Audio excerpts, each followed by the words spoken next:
And you Oh have to yeah. wonder, is it possible, Anthony, that people are spilling their coffee, but are a little concerned about spilling that coffee over a certain figure that is imminent to release, possibly tonight, possibly Possibly. tomorrow? We're gonna be talking about that. You know what I'm talking about. But listen, brother, we both talked, and the Super Bowl's tonight. Maybe I'll catch the tail end of it when we get off here at 8 o'clock or whatever it's going to be. I'm not feeling it. I want to talk about hot toys. I'm rooting for the Hmm. Bengals for Kiko. I really have no dog in this fight. I'm a Stillers fan. I just wanted to talk hot toys, baby, and I think you did too. What's going on? Oh yeah. Oh yeah, man. Well, for one, thanks for having me on. Of course, and I'm the same way. I know I'm not even into football, so it's like, hey, this is a normal day to me. Let's talk shop. There's a lot of cool stuff going on. Obviously, what we're going to be talking about here shortly. So I'm excited, man. I'm definitely excited, and it's true. Remember, it's Sunday. Like last Sunday, we had the Doc Ock drop. So it's not, well, announcement anyway. But you know what I'm saying. This Sunday night's going to turn into, very shortly is going to be Monday, and that's when I'm predicting we're going to get something possibly released tonight. Yeah, I really do think so. And what we're talking about, and welcome everybody who's in here, is it possible that this is a special live and raw with your Dark Jedi, Aries Tarrington, who's going to be surfing up all the Star Wars Hot Toys talk with a giant dose of positivity and cheer, and of course, all the coffee you can muster, baby. Come on, along with my partner here tonight, Anthony, Six Scale Mafia. We may be having Fabio join us later, maybe P Rock, maybe a couple of others. But look, most people are watching the Super Bowl. But listen, I'm going to get to everybody in the chat. Welcome to everybody who's in here, putting up your comments. We already got 61 in here on a Hey. Super Bowl Sunday. But I was talking to you backstage, Anthony. We were talking yesterday. I'm having difficulty. I'm a huge sports fan. As you can see, Mm. like I have the Kansas City Royals. I have just about every Major League Baseball team hat. Oh So yeah. you'll see me wear them all. I'm wearing But a White Sox hat. I mean, I know you can't there you tell, go. but it's there. There you go, right there. But the thing of it is, I have trouble in COVID. This is an interesting anomaly for me, and some people have as well. I'm a huge MMA fan. My Super Bowl was last night with UFC 271 with Mm. Robert Whittaker versus Israel Adesanya. Are you kidding me? And some of those fights leading up to it, wow, was absolutely epic. But for MMA kept having the events during COVID, thanks to Dana White. So was Invicta FC, which is the one of the biggest MMA organizations in the world. That and it's all female, and a lot of those female fighters they go right to the UFC. But they closed down the baseball and the football and a lot of the sports, and I'm having difficulty feeling the vibe. And because I have no dog in the fight, and with the Super Bowl anyway, and I know a lot of people like it, I'm always like, it turns more into a spectacle. Are the Rolling Stones playing at the halftime show? Are we going to have the galactic count of the galaxy there? I just want to see a game. Right. I don't know. It gets a little too much for me.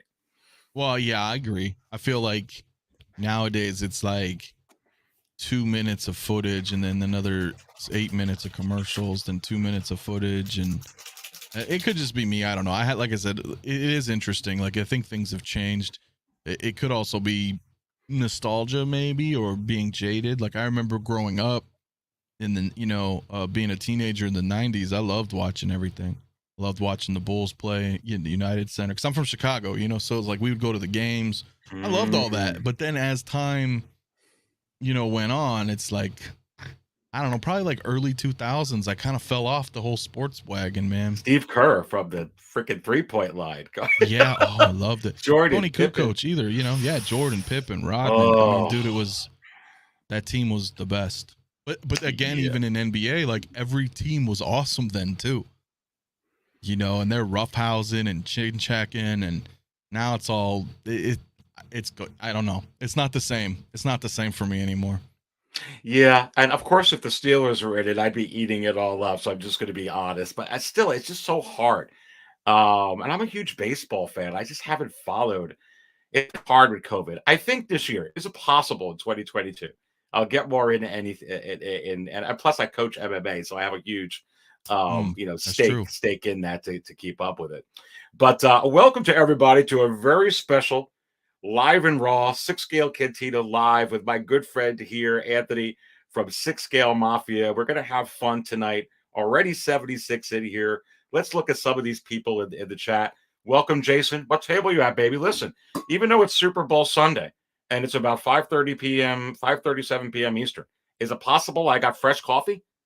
And I say, yes. What table you Yeah. at, baby? But he puts here, Anthony, they have to justify the price tag for those tickets being at 4K. Yeah, I mean, it's expensive to go. It's like an event. It's like going to freaking Disney World if you're flying down there Now I to get go to maybe that. going. That could be fun, right? If you were at the Super Bowl, but like just on the TV, I don't. It's like a 6-hour event for a 2-hour game. Mm-hmm. You know what I mean? Yeah, So I don't know. It's a little, yeah. not for me anymore. Anyway. Well, let's go through a lot of the people in here so far, Anthony. We got 80 in here. Welcome in here, Darth.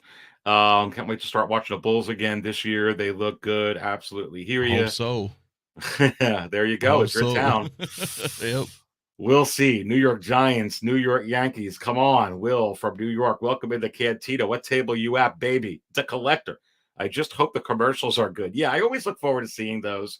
And I'll always see them on the replay anyway. Again, maybe tonight. I mean, I'm sure this thing will still be going on by the time I have, 9 o'clock or who knows. I mean, with all the spectacle they got to do. And the collectors, he's the one that won the IG-11 last night on my stream. Oh, the collector. Let's give a big round of applause. Yeah, There you go, baby. absolutely. So Come on. So listen, I don't know. Should we you want cheer the collector for winning IG-11 with coffee? Or do you want some wizard juice? ooh, let's give him some wizard juice. That Because it's sounds a good. I want some possible. wizard juice. I don't even know what the hell it is. Well, listen, it makes it so that you're susceptible to having the Hot Toys wizard take on your likeness, which I think, Anthony, you have a little bit of experience with. I do. I felt very strange afterward. So. Chris is in the house. Nice Royals hat. Come on, baby. Bulls. We got a lot of Bull fans in here. Darth Batman in the house. What's going on? Uncommon Rex. Yo, what's going on, buddy? Sam Danger in the house. Stanley Cup playoffs is the best sports event. Hockey is an exhilarating sport to watch. High flying. Absolutely. I saw some Penguin comments in here. Come on. Hi from the UK goes Alien Queen. Welcome in here. Alien Queen. Eddie Rodriguez is in here. I never knew you liked MMA. That's awesome. Oh man, that's my other coffee, dude. Martial arts in general. Xavier's in here. What's going on? The everyday collector, Maximum Rex. Yeah, we got a lot of people in here, dude. Look at this, Anthony. Be real. It was a card last night. Yeah. And he's talking about UFC 271. What a great fight. I usually don't like 5-round fights because you're talking 25 minutes, but trying to see the strategy of Robert Whitaker trying to fight Israel Adesanya. And I'll just say this for some people who are MMA fans. He even said it right after that he's stuck with the game plan, Robert Whitaker, the whole 25 minutes, and that was his problem. He had a great game plan, but in order to beat a guy like Israel Adesanya, you're going to have to venture off of that to take a chance if you're going to want the title. He didn't do it. He didn't throw enough nations. Israel was magical. I got to go back and watch that fight he had with Blachowicz because I still don't know how he lost, even though that Blachowicz is like, really 2 weight classes above, to be completely honest. And I think that was the difference. But anyway, yeah, I enjoyed it last night. Derek Lewis getting knocked out with that elbow. Oh, my God. Anyway, Doc Smizzle is in the house. What's going on? Go Cubs, Darth. I think I said Darth Batman already. I know, Anthony, you're seeing a lot of these, a lot of the same people. One order of Yeah. coffee and one world off-world Jawa egg juice. I got that too, baby. I got that too. I got that right here. Off-world Jawa egg juice, wizard juice. And as I'm going through these, and I will flash you all up on the screen, Everyday Collector, Max's Geekdom. What is the Super Bowl thing you speak of? Never heard of it. Never heard of it. Doc is in the house. Jason Kugler, CO Dream, TK592. Is it possible that TK592 is actually a friend of TK FOMO? And I say, you better ask TK592. I think so. KJ Smith is in the house. Look, if I keep missing you, I'll keep going through over here. HC Green, Prime Time Reviews, awesome. Coffee Time, baby. What table you're at? Look, I'm going to assume that somebody, Anthony, is on table 5, is sitting at table 5 with Grogu and Popsic, which means this refill is already in order. Oh yeah. KG Collector in the house. What is going on? Anthony, I forgot to tell everybody here, but is it possible that I will be having the market show live I was supposed to have yesterday, 8 p.m. Eastern tomorrow? And I say yes. And is it also possible that you and KG are going to be on the panel along with a bunch of others tomorrow night? Come on. That's going to be fun tomorrow. That's going to be real fun. Raylo is in the house. Louis Labitz. Look, there's so many of these to continue to go down. Bugman is in here. I haven't heard of this guy. Have you ever heard of Six Scale Mafia? It's some dude. Yeah, JB. I'm gonna miss some people in here. Rob Garcia, just keep putting it in there. You know, just I've got to get better at this. Bugman. Man, Oh, Hot you're doing Collectibles. great, man. Hello, everyone. Sorry couldn't join the whole fam watching the Super Bowl. I know, so many content creators. I get it. Looking forward for the movie trailers and perhaps an Obi-Wan trailer. That's interesting. Is it possible? You know, that's a good question. A good shout out to my man Dante from Band of Hot Collectibles. What a great supporter to this channel and good friend, as well as you, Anthony. I was actually thinking the other day. They're coming out with the Obi-Wan series on May 25th. So you have May 4th, which is May the Force be with you, a kind of a recognized holiday for Star Wars throughout the world. And I was thinking that's when they're going to put out the trailer. Are they going to maybe put out a trailer today and then be like a sizzler, like a teaser trailer, and then put a full trailer up May 4th? How do you think they would go? Yeah, I mean, well, we all know. I mean, of course, they have Disney money, but we all know that the Super Bowl ads are not cheap, right? Yeah. Those are the most expensive commercials annually, right? On any event, right? It's a Super Bowl commercial. So that's a lot of money. With that, I think even then, I think 15 seconds is like a lot of like a lot of money for 15 seconds. So I think what they would, if they do it, and you know, we still have the day still going, but I would think they would do a 15-second kind of, like you said, like a sizzle kind of teaser, not show too much, just boom.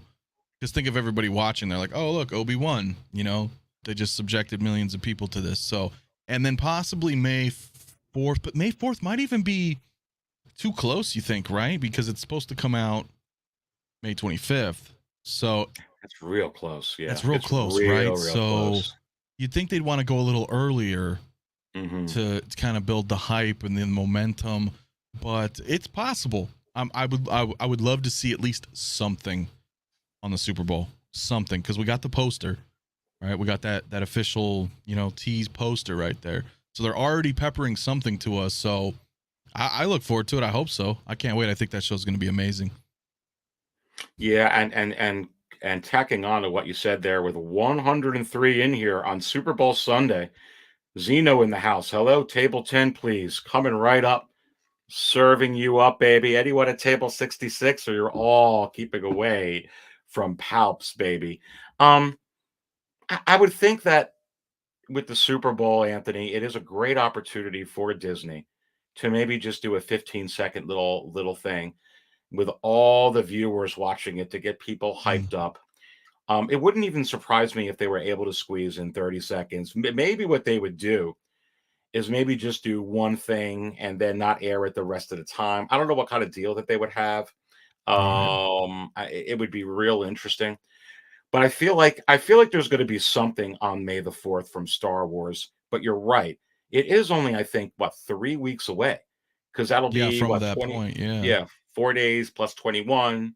So you got 3 weeks. So maybe a more in-depth, maybe a behind the scenes little type of thing Yeah, some for kind Obi-Wan. of and what can I just say I'm glad that they're putting it out on the 25th rather than the 4th, Yes, go ahead and talk about it. you know. Well, only because of the significance of that's when Star Wars hit in Yes. 1977. Yes. That was the theatrical debut. Because I know a lot of people are like, well, why didn't they do May 4th? I'm like, well, it's interesting because this is when Star Wars first aired in the US anyway. So it's fitting. It's fitting. And it's also Obi-Wan, who is in A New Hope, who comes obviously later, in the prequels and so on and so. But I thought that was really cool. I thought that was really cool. So, and I think May the 4th is going to kind of build hype even more into it, right? So the whole month people are gonna we'll probably get more little sizzles, things like that, and it's also during Star Wars Celebration, so they're probably Yeah. gonna do something there, promote. You know what I mean? It's gonna be a huge event.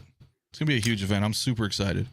Well, that's a darn good point there too, because and I was talking about this on one of the shows that I had, Mm, and it was pointed out that May 25th is when A New Hope debuted. So there's no way that they didn't do that purposefully. They did it purposefully. I think it is right. apropos to do that, and then you use May 4th, like you said, to kind of give some extra promotion. I think they're going to tease it possibly today. I think it would be very, very smart for them to give us something today, and then they can build up a couple of these teaser trailers along the way, give us something giant on May 4th. You speak about celebration this year, and you have to wonder, is it possible that some of the rumors we're hearing about some of the direction in the comics and upcoming animated series and even in live action series for some of the things that they're going to be putting out that is going to tie in the past Star Wars to the sequels, and then some of this content rumors, they hired Daisy Ridley again for some and Adam Driver for some of these animated series, cameo appearances for live action shows in the future, possible movies. You have to wonder if we're going to get some of that information at Celebration. And I don't think we're going to get all of it. I think we'll get some more of it in next year, but I actually think 2023. But I think we're going to get a lot of stuff dropped on us where we can start putting some pieces together, possibly for the Mm. future of Star Wars, which I think is more, Anthony, just the Andor series, the Obi-Wan series, and the upcoming series. I think there's a lot more that we're going to learn about. What do you think?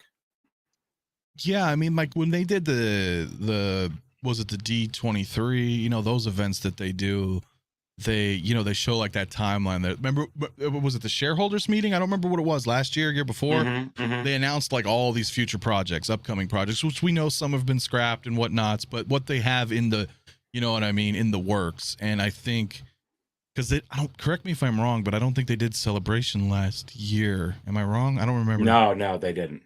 This No, I don't think they've pandemic's done like it since screwing COVID. everything up. Yeah, it Yeah. screwed everything up. Yeah, so I think this is going to be a perfect opportunity for them. Now they may not show a lot, but they're going to be showing a lot though, right? Little bits and a lot of little bits and pieces of things. Like this is what we have coming. I mean, don't forget we have an Ahsoka show coming, right? I'm pretty sure we still have this Acolyte show coming. Mm-hmm. Obviously Obi-Wan coming. We have Andor coming. I mean, there's The a Endo lot. series. Yeah, yep, and they're going to want to promote that. That whole event is going to be just Star Wars goodness everywhere, like nonstop, right? So, it's crazy. It's crazy to think that 3 years ago we didn't have anything, right? I know.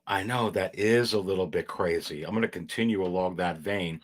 Big Dog Pound in the house says Grogu says hello there at Andrew Gibo. And listen, I guess maybe Big Dog Pound and Andrew Gibo must be sitting at table 5 with Popsick and Grogu. Come on. Come on. Listen, we got something that we're possibly spilling our coffee over in the wrong way, which Anthony and I are going to tackle into here in a little bit, but a real fascinating conversation about celebration. Yeah, I feel like we haven't had celebration, dude, in a No. really, really long time with all this COVID stuff. It's like, and like I was telling you at the beginning and even backstage, it's taking me a while to get back into like things like the Super Bowl, football, back into baseball, following anything if I follow with NHL, NBA. I don't know. It was a lot easier with MMA, and the MMA is becoming the fastest growing sport in the world. It's very international. The UFC Oh has yeah. events in here, Abu Dhabi, Asia, all over the place. So it's kind of like, I don't know. It's just a little bit easier. They were pushing. They had events. I don't know. And I feel like the same thing. Like we've been missing things like celebration. But you bring up a great. Can you imagine during COVID if we had nothing on Disney Plus for Star Wars? If we didn't get The Mandalorian season 2, like what the hell would we be talking about, dude? I don't know. I don't know, man. Marvel, I guess. Yeah, I we'd don't be know. talking I about mean, Marvel, yeah. But I mean, I guess on the same token, if they weren't doing anything on Disney Plus with yeah, we Marvel or wouldn't have had Star those Wars, shows. Winter Soldier. We wouldn't have had WandaVision, WandaVision, Loki, yeah. Hawkeye. I mean, it's an interesting point. Speaking of Marvel, though, we if I remember correctly, too, Super Bowl did do that too as well with Marvel. They put out trailers for their movies, so it's very, that's very possible we are going to see something Star Wars related today. Yeah, I think so. And keeping on this uncommon flex, excuse me, says Aries, I don't mess with table 66, refill on table 5. Well, is this possibly the reason why no one wants to mess? Does anyone have the courage to sit at table 66 with this guy? Good, Anakin, good. Good. Maybe the do it. Bengals? Anthony will go. He'll he'll go sit with him. Maybe you and not me, but maybe TK FOMO will go hang out. Yeah, maybe. With with the Emperor. Just gotta pick his brain, ask him some questions. Yeah, exactly. Pick his brain. Oh my goodness. You would Why do have you to, do what you do, Palpatine? Something like that. Be awesome.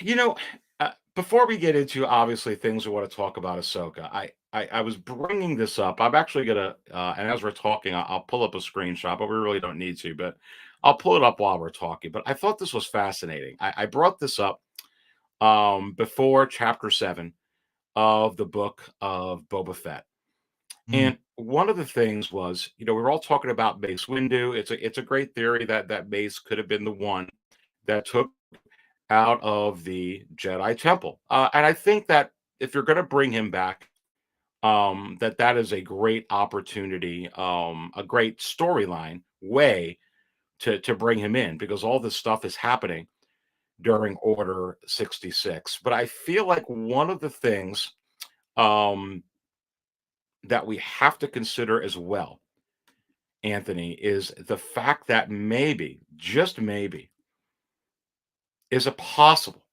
that it was Anakin who took Grogu out of the temple? Because one thing I want to point out, and I've had a crazy week, and some people know I'm going through some personal situations with family, health wise, and stuff as well. So there was a couple of shows I was supposed to be on this week I couldn't go on, like Lails and Uncivilized Scoundrel. I was able to make a couple of shows this week. There's just a lot of stuff, but I don't know a lot of what the feedback has been. But I think that we all assume. I want to say I don't think we should assume that Grogu just chose the vest and that was it. Because I think that the reason they didn't show that scene is there's more to what happened between Grogu and Luke.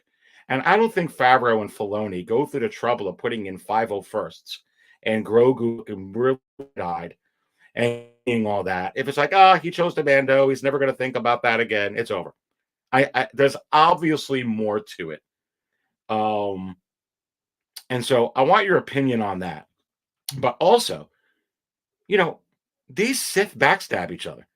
One thing that Anakin said, and I mentioned this on my show yesterday, he wasn't like, oh, please, Master Windu, don't kill Emperor Palpatine. I love him so much. He was like, don't kill him. I need him. It was all about him. So he would need an apprentice too if he ever took over the Empire. I don't know. Maybe he wants to for whatever reason. Is that kind of viable? I think they could spin it that way. It would certainly tie into the Obi-Wan series. Yeah, well, I mean, they could. But to answer, I'll answer your first question here regarding Grogu. I think you're right. I don't think that they would have shown us clone troopers, specifically that part. Right, that was Order 66 through Grogu's eyes. Right now, they made a point to show the audience that, and they made a point between the little exposition there between Luke and Ahsoka, stating that, hey, I'm not really training him, I'm helping him remember, right? So they want the audience to know that Grogu does have memories there that he just can't remember, whether that was through trauma or whatever happened with him, being captive, or who knows, the story's still being told to us. But I think with them doing that flashback or that memory flashback of Grogu is certainly not the last one we're going to see. Whether or not during his journeys with Mando next year, maybe something happens where he remembers more. I think they're gonna litter little things like that, because that's not necessarily flashback material. Where what I mean by that is where, like, with like Arrow, that show, there was a lot constant flashbacks, or Lost, or even Book of Boba Fett, where he's with the Tuskens, where you have like 10, 15 minutes of footage that's all backstory, right? I think Grogu will have these 20, 30, 40 second memories that kind of fill in gaps like that. So I'm really interested to see what happens with that. Now, as far as Anakin, I don't know. I mean, of course, it is possible.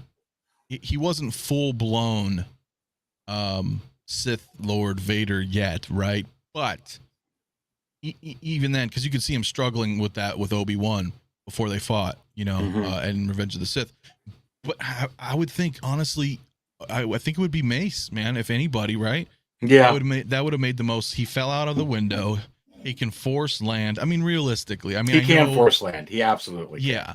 And okay, so he lost a hand and he got electrocuted, but Mace was strong, man. So I don't think it would make more sense. Hell, they bring back Palpatine the way they did. Made no sense, right? No Even sense. Maul's a stretch, right? But he got cut in half.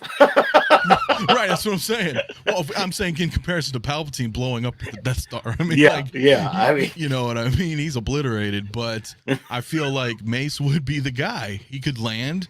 He's like, oh, shit's popping off right now. Anakin just betrayed the council, right? I need to go report. He's hobbling over there, and during that time, by the time he gets there, Order 66 is happening, and he can take him off, and that makes sense, and that's a good way to retcon something. How had Lucas planned that Mace Windu technically died, and now you can bring him back, and that makes absolute sense to me more than anybody else. So I'm hoping that's what we're going to see eventually. You know what's interesting about this? What about this? What if it was Mace? Because you gotta think about perhaps the animosity or the grudge that Maydu and would have cut off his arm. Anakin cut off his arm. Anakin was the one that caused all of this. Right, because he was going to strike the Emperor, and he defended him. And what if they continue that arc? And you're exactly right. And it was Mace. But Anakin knew who Mace thought was really the chosen one, which was possibly Grogu. And he was going after Grogu. The same time Mace, or somebody helping Mace, maybe together, was going after Grogu. They both weren't trying to kill him. Maybe Anakin was like, I want him alive. Can you imagine if, because we're all talking about Darth Vader versus Obi-Wan, which is going to be one of the most epic things we've ever seen, to have that again, to have that again. But I really think that there's going to be, can you imagine if there's a storyline where he knows something about Mace, Mace knows something about Darth Vader, Obi-Wan finds out about it, Grogu's in the middle of it, they're all trying to get this beloved thing for themselves. That would be interesting. Well, do you think they're going to keep tying this in? That's what I'm wondering. Like, do you think if we have it'd have to be later on, but the thing is it's Obi-Wan is a limited series, right? So I think it's a one and done type show. But it makes me wonder as well, would we see something like that? Would we see Grogu or hear of? No, I don't think we would with Grogu, right? And because Obi-Wan is technically a different timeline, right? I mean, they could bring him up. But you know what I'm saying? I wonder if they're going to try to intertwine things with that. One thing I was thinking though, since we're thinking about Obi-Wan, and I mentioned this earlier when I was speaking over on Will's channel this morning, is that since we know that Hayden Christensen's there, they are interacting with each other, and a lot of people were thinking, oh, well, how's that going to work? You know, like they already dueled in A New Hope and this and this. But what I'm thinking, and this could even bring in a Grogu situation, is regardless of whether or not they bring Grogu or not, I really feel they're going to give us flashbacks in the Obi-Wan show, and it's going to be Anakin, and it's going to be Obi-Wan, and they're going to be wearing like their Clone Wars gear. And it's going to be like a live action flashback of Clone Wars, but not directly pulled, you know, a scene for scene, right? Like it's not going to be a scene from the animated show, but I think they will have some flashbacks of them, you know, which could be really interesting, and they could even mention something like that if they wanted to tie that in. Yeah, and I see a couple people. It doesn't look like it's that bad. I'm doing all I can. My internet reception is a little wacky today. I don't know I if thought it's so. I wasn't sure if it was me. No, I'm seeing a seeing little that. bit of that Wi-Fi thing, and it could be connection is unstable. Maybe everybody's watching the Super Bowl. I don't know. Maybe it's overloading. I'll go take a look at it in a minute, but yeah, no, it's really interesting, this whole scenario. I feel like if you're going to bring back Mace, it's obvious he needed to have survived. So this is the golden opportunity, my friend, to address that whole situation, because you know, it ties right into what Grogu is having a flashback with. And here's the other interesting thing, why I think Anakin could be involved, whether it's Mace trying to get him, which I agree with you, but maybe Anakin was wise to it. Because someone said in one of the comments over here that obviously the Jedi Council must have had a contingency plan for Grogu, and I agree with that. I think that probably is possible, that they would if they knew about him. But notice that the clone troopers were not shooting at Grogu, and they were just slicing down, whether it's a youngling or a Jedi, just killing them. Why is that? Now he could be in a cockpit, but you know he could be behind something. But didn't you find that interesting? Yeah, a little bit. I think half and half. I think him being a child at that point he's not the obvious threat first, right? Because they were combating the Jedi right there, which by the way were the lamest Jedi. They died as clone troopers that quick, but I get it. I mean, they did that in Revenge of the Sith too. They were just gunning down Jedi like they were nothing. But I feel like they were maybe going after the bigger threat first. But I really feel like the way they did convey that, like you're saying, like during that flashback scene, it's almost like he was sitting there witnessing this happen, but feeling almost relatively safe, right? Like you would think someone like, you know, somebody else would be running away or something. I don't think he was just standing there watching it. I feel like maybe somebody was also there protecting him on more of a back line. Like those Jedi were kind of that front line right there. And then, because it did look almost like you can see somebody in his eyes. Yeah, like yeah. a And I think Single almost. Songwriter brought that up. If you play it in slow motion, which I haven't done, that you would see it in his eye. Yeah. So again, I really do feel that flashback is not the last that we're going to see. I think they're going to be kind of giving us some backstory into some of Grogu's past. That will also reflect the general, that'll fill in some gaps for us as just regular Star Wars fans. You know what I mean? I think they're gonna be doing some interesting stuff. They're not dumb and they have things planned out. It's weird for us to, because we speculate when things come out once a week and we have no idea what's happening. Yeah. But again, I always try to explain it as, if you were to go back, even let's say the prequels, for example, and episode 1, The Phantom Menace, comes out and we all go watch it. It's brand new. We have no idea what's going on. And then they're like, okay, it's going to be a year or two and we're going to put out episode 2.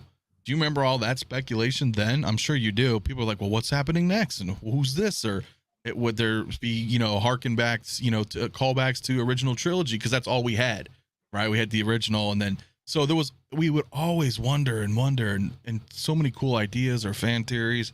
But at the same time, they knew what they were doing. We just don't know. You know what I mean? So we don't know. I feel that's the same now. I trust them. They're going in a direction.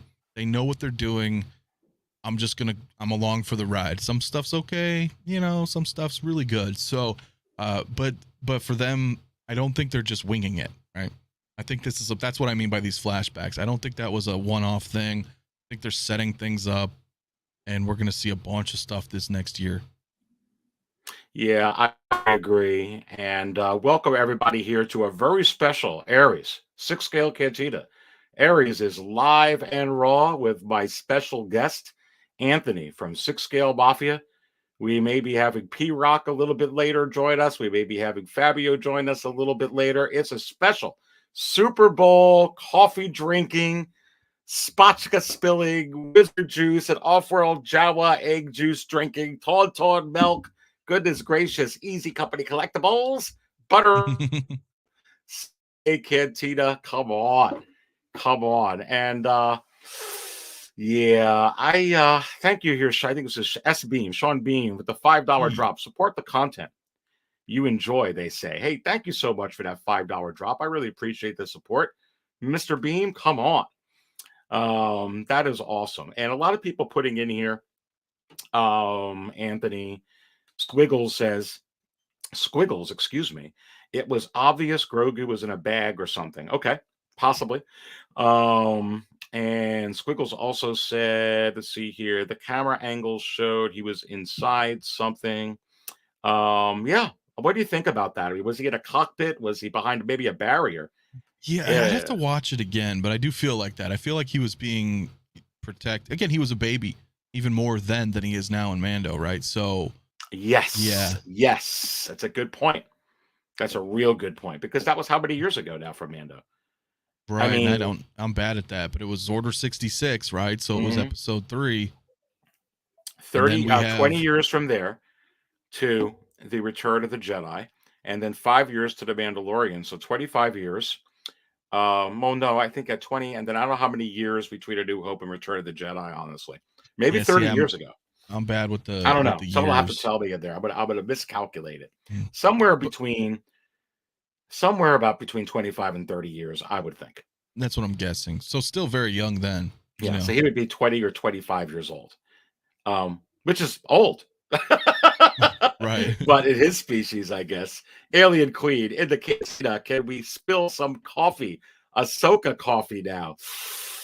Yeah, I think everybody's interested in talking about that, Anthony. And but this very fascinating stuff. We just kind of got into anything that we thought about to talk about. But one thing I want to bring up, I've gotten so many messages, content creators, for people about this Ahsoka instruction manual. And I'm going to go ahead and flash this up on the screen.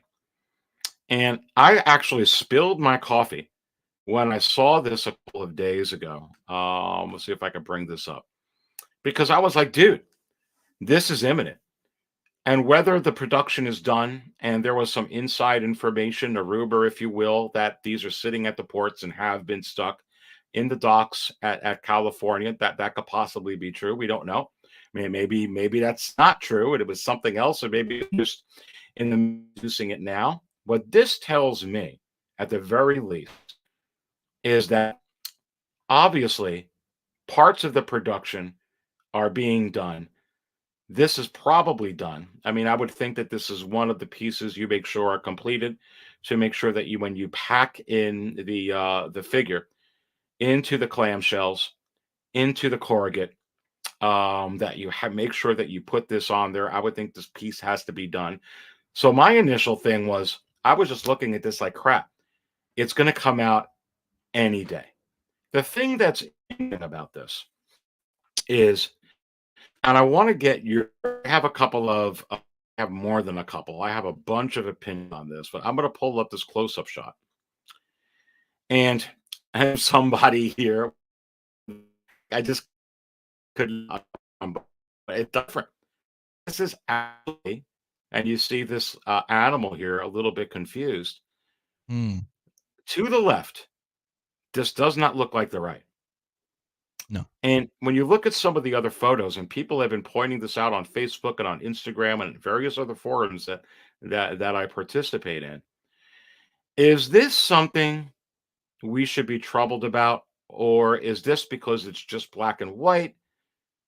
This is interesting. Is this interesting to you? Because I'm noticing here, I'm just giving you my honest opinion.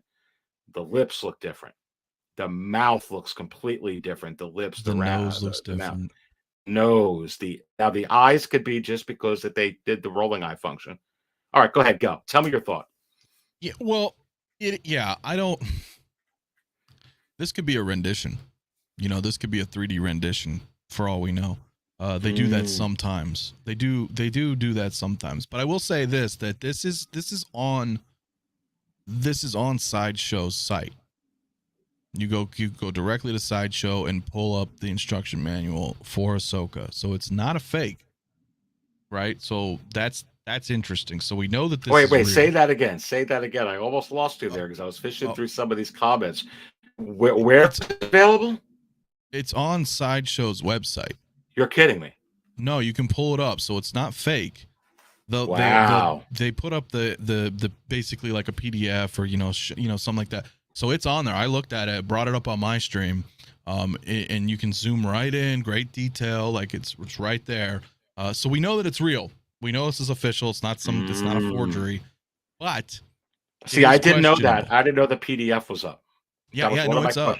Okay, it's absolutely up. So we know this is 100% legit Hot Toys instruction booklet. But you're right. It looks weird. I don't know if it's just a render, because it looks really weird. Even black and white, you can pretend and say that that's colored, and you can't deny the fact that it looks different. Now the angle's slightly different, right? The angle's looking like a little more like the camera's a little bit higher, looking down on the left picture. But I'm gonna wait, until we see final products. We did hear rumors, as Martin here is saying, that they may have altered the sculpt, but I know most people were saying to maybe may have it more like Rosario, and I don't buy that, because clearly that does not. But they may have done some changes. No, that looks less like Rosario. That looks like something from a Halloween. It looks weird. It looks I don't know. Weird.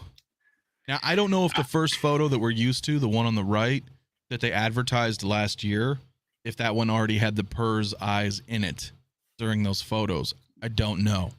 But look at all of these right here too. This is interesting, Anthony. The collector saying material of the robe doesn't even look the same.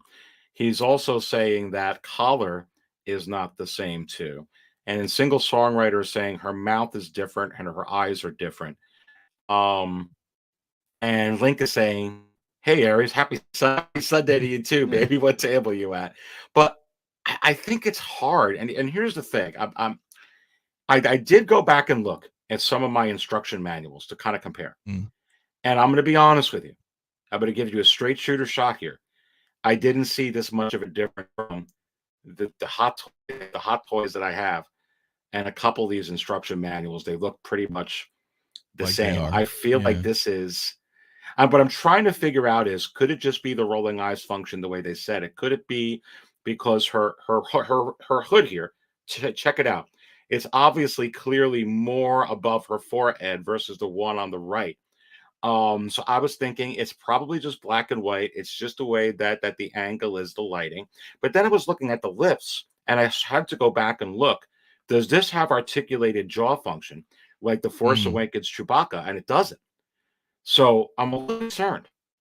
But I don't know. I mean, It's interesting. tough, right? Because you can clearly, if this is a real figure on the left, let's say it's not a rendition, because I don't really think it is either, to be honest with you. Some of the other photos kind of on the instructions look like it, but if this is a real figure photo right here, clearly they did not mesh the robe and the hood, right?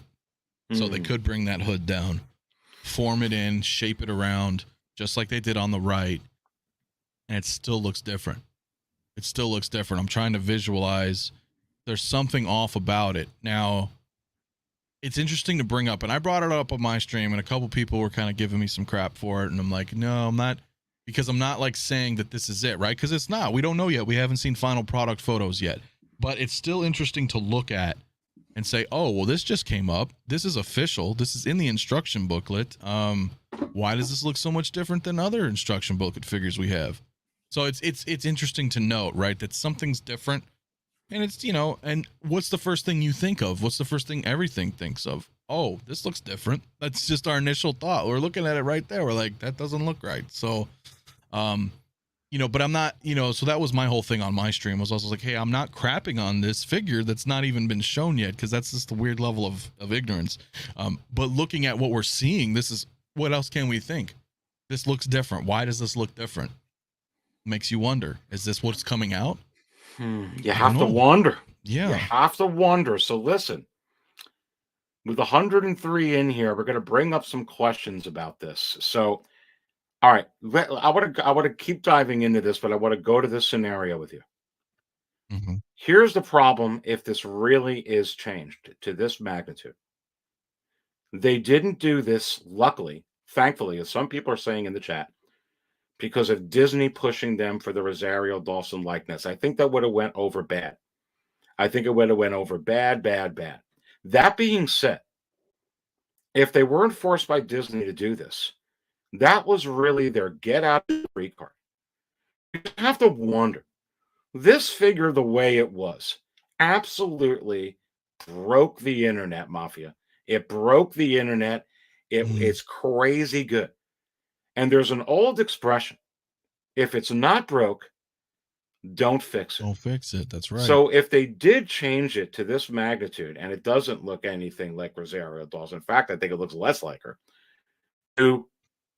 is this going to be a problem? Because you know how many people are looking to spill their coffee. Now, I'm just taking this side. We're going to take another of what the good news is probably going to be. Talk about, because you do have to wonder, like you said, and this is coming out. If this is changed like this, what's the reception going to be? Oh, it would be horrible if that was the photo. But here's the thing. I think, again, this camera angle is a little bit higher. These photographers really aren't the best. No offense to them, but like, unless it's the final product or the blogger photos, these are quick shots. Like I said, that angle's high. The hood is all different. If we brought her up, right, to keep her in line with the image on the right, and then move those eyes, because I think the problem is the Purr's eyes are not centered like the one on the right. They're like looking down, right? So it's creepy. It's really weird looking. I figure, so we don't know. You know, it could just be they just grabbed the figure, they didn't bother, you know, fixing it up, the wired and everything, and then just kind of snapped a picture because they're like, it's an instruction manual. They'll get the point. This is how you move the eyes, yada, yada, yada, that kind of thing. So I don't know. But again, it still looks weird, though. It still looks weird. I feel like even if I like hide the eyes, so I'm hiding the eyes right now and I'm looking at it, the nose looks a little different.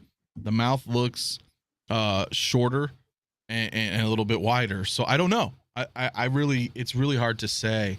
But I will tell you this: if we have an instruction manual, and I've been saying this since October, that she's been done, so there to expect her. She might even pop tonight, dude. I mean, they got the booklet up. She's been done. We've heard that she's been done. Sideshow's just been waiting. I think they're gonna do an international release, as it were. And before you know it, we're going to see these final products, and then all of this is either going to be good or it's going to be bad. Yeah. Well, Knight of Ren asks, was the eye moving feature listed in the original station? And I say, yes, it absolutely was. But good question. And one of the things that's brought up over here, and actually they were talking about that Will, and I'm going to put up his comment. Desi pointed out not to worry since these photographers are no way skilled to do quality photos. That's another thing I want to talk to you about, Anthony, as they just wanted to show the PERS system. Let me bring up this comment from Metamorphic Customs, and we go to this angle so we can see our faces.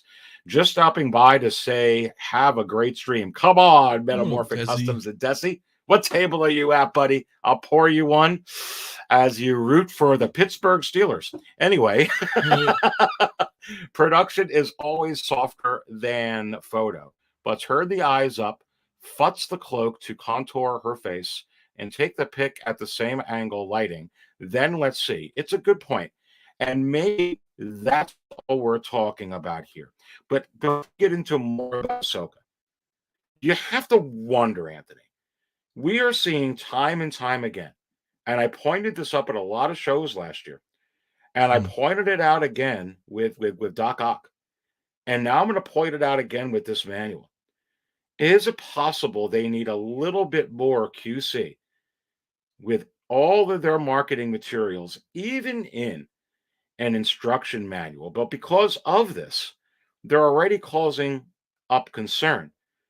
And possibly, like to Desi's point, maybe there's nothing to be concerned about, which is where I want to go with this in a little bit. But you do have to wonder, are they kind of shooting themselves in the foot, pushing these things out, hiring inexpensive bloggers or people, inexperienced bloggers, excuse me, or maybe not having complete under. I feel like here's the thing, if you're McDonald's and you're going to take a picture of a new type of Big Mac, and you first put it out and it looks like crap because, just let a blogger do it. They know what we want. It can literally, no one's going to want to buy that sandwich, even if the sandwich really is good. I mean, It's very, very true. I've said this before. It's like marketing 101. I really feel like this is another case where they're missing the boat. Yeah, I think here's the thing. I feel like if they're looking at it like, hey, we need an instruction booklet, they just don't care. You know what I mean? Because it's black and white, it's cheap, it's just a little inlet just to tell you, hey, don't do this, don't do that. Here you go, here's your figure. So I feel like maybe there is I don't really think there is a cause for concern personally. Just being in the business in general, I understand that, they could invest more, but honestly, they're going to invest more in the final product photos, right? And to be real, like Hot Toys has never really. It's very rare that they've actually let us down, and even at their worst, they're still the best. In 6 scale. I mean, seriously, like in regards to that, like even that Doc Ock, and they said they were going to fix that, but even then, a lot of people are like, oh, that Doc Ock's fine the way it is, So I think this is just a weird situation. I don't think there's really a cause for concern because we haven't seen the final product photos yet. Again, this is an instruction booklet. It's black and white. It's, it is what it is. It makes us wonder though, right? Because that definitely looks different. And I agree with what you were saying. If it ain't broke, don't fix it. When they first showed off this Ahsoka, I was like, this is perfect. It's perfect. Well, and everybody knows, I want to put this up from Be Real because you're getting into it and I want to get into this. There's no way Hot Toys is that silly. Agreed. To release Ahsoka with bulging eyes. Agreed. No need to be worried, guys. And is it possible that when I was getting all these concerns, there's a lot on my Facebook page, Instagram. First it was joy, then it was like, oh no, oh no. Do I think it's possible that we really don't have to be worried? And I say, yes, it's possible. Look, sure, it's also possible that that's what it is. These are the pictures. But I think Desi brings up a great point. I think you bring up a great point. I think Be Real brings up a great point. And my whole thing is, until I actually see the release, I actually am feeling in my spirit, I think it's going to look even better than what we got, if that's even possible, when it comes out. I really think, to what you were saying, it's just a manual. This could have been a very, very early. It could have been one prototype out of many. You could have had someone sitting there at a workstation saying, "Okay, just here's the take the Exactly. pictures, pull this in. You got one half done here. Put her up." I could Yeah. literally take any one of these Hot Toys head sculpts, and with enough, I can make it look bad Hmm. in a way enough. Maybe there was just a little bit, and maybe they don't care. Personally, I really don't care what the figure looks like in the instruction book. Honestly, I Right. hardly Right. use them. That's at the So end of the day. yeah. That's really what it's about. Oh, this looks like crap in the booklet. Like So we've never really talked about that before with a figure. yeah, I really don't think. I think it's going to come out exactly the way it looks on the right. What do you think? Yeah, I think so. I think so. And again, being in the 6 scale business myself, I know like there'll be samples. You have early samples, and that really could be what that picture is on the left. And somebody's there, and they're like, "Well, okay, the sample may look different, but the concept is still the same, Mm-hmm. right? Whether it's the eyes or how to dress the hood, those types of things, those aren't changing. So they just make a picture real quick, be like, this is how it works. Hell, half the instructions we look at, they're not even, you know, there's sometimes they're just like hollow shapes. For example, like a VCR, geez, my age, like a TV remote or something. Like, you get the instruction Yeah, booklet, and it's like they don't put a a lot of VCR. You're production showing into your that. age, baby. I I remember know. those things. Back in the day, watching Star Wars, Do you baby. remember those So, top loading ones? Do you remember those big top loading ones, and it would just eject up? yep, had one. And then So later we got the nice side front ones, and yeah, they're all sleek and yeah, everything. hmm Come on. I still remember my exactly. 8-track player with my AC/DC Back in Black and my Trans Am. Oh Anyway, yeah, putting this up, some interesting points. TK592 says, Backsummer Rex, I'd say early prototype, probably something they made before the prototype we saw. All their figure pictures are probably stored in the same folder. That's interesting. And then he puts in, and some office worker probably didn't realize the difference between the pictures. That's possible. That's possible. But here's one thing very interesting as well. We can't discount it.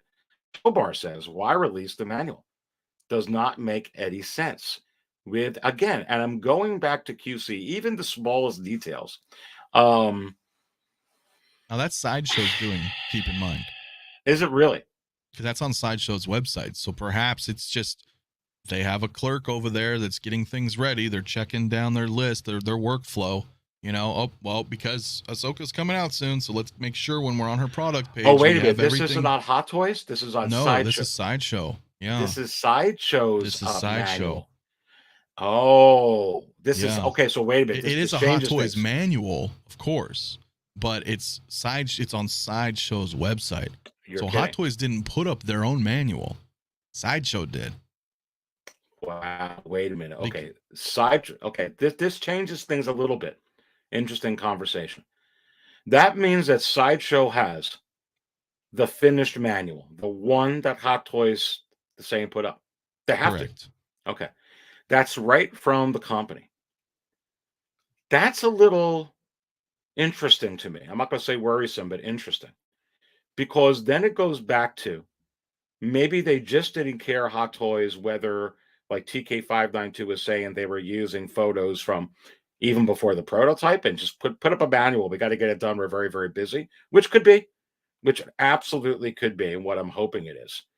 Or you can't rule out the possibility that maybe it was like, okay, the final production's out. We need the manual. Take the picture of it. Why wouldn't you use the prototype that they have? Do they typically, Anthony, just have one prototype that you see? Like the picture that they took, they only have one. It's that secret Yeah, base, or do they have a half dozen of them? it really depends on how many samples they have to go through, right? Because the production line will create a sample and it's got to be approved, whether that's Mm-hmm. through Howard Chan or And you got to somebody send else. one to Disney, and you got to send one possibly if there's an Yep. actor, And they're gonna right? be like, well, this needs to change a little bit or whatever. Mm-hmm, And mm-hmm. now, if you can indulge me for a moment, is it possible that you can bring up Ahsoka on Sideshow's website right now? Say that again. Can you bring up Ahsoka on Sideshow's website right now? Yes, and single Okay. songwriter just put in while I'm doing that with 109 in here. I'm going to the sideshow now, look up PDF of Ray and Kylo and see if it is different than the final product. Yeah, that's a good point because both of them were different, completely different, Anthony, when they came out. So I think that's a great thing that single songwriter is That doing. Thank is. you for doing that. As we're investigating this all together.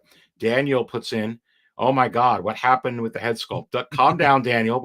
Like I said, I still feel like we're going to be fine here. But all right, so Anthony, you want me to go to the Ahsoka thing? Give me 1 second. Yep, just on Sideshow, the one that we always look at. Okay, here I am. I'm sorry? Here I am. There you go. Okay, now if you scroll down a little bit, I think we may have lost you for a second. No, I'm here. Can you hear me now? Okay. Yep, I can hear you. So if you scroll down a little bit and a little bit more after all of this, a little bit more, related media right there. And all you need to do is click it and it's going to open a brand new tab. Now you may have to share that tab, but you can zoom in on it.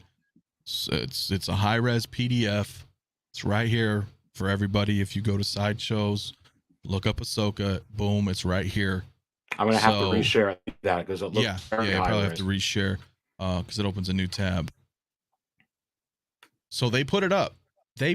So again, it could be part of somebody's workflow over at Sideshow. You know, they're getting things ready for the week or something like that, right? So because she's going to start shipping, people are going to buy her.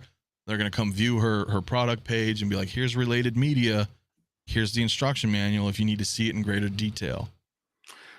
Ooh, okay. Yeah. Let's look. look. You can zoom in, move it around. It's like, yeah, it's crazy.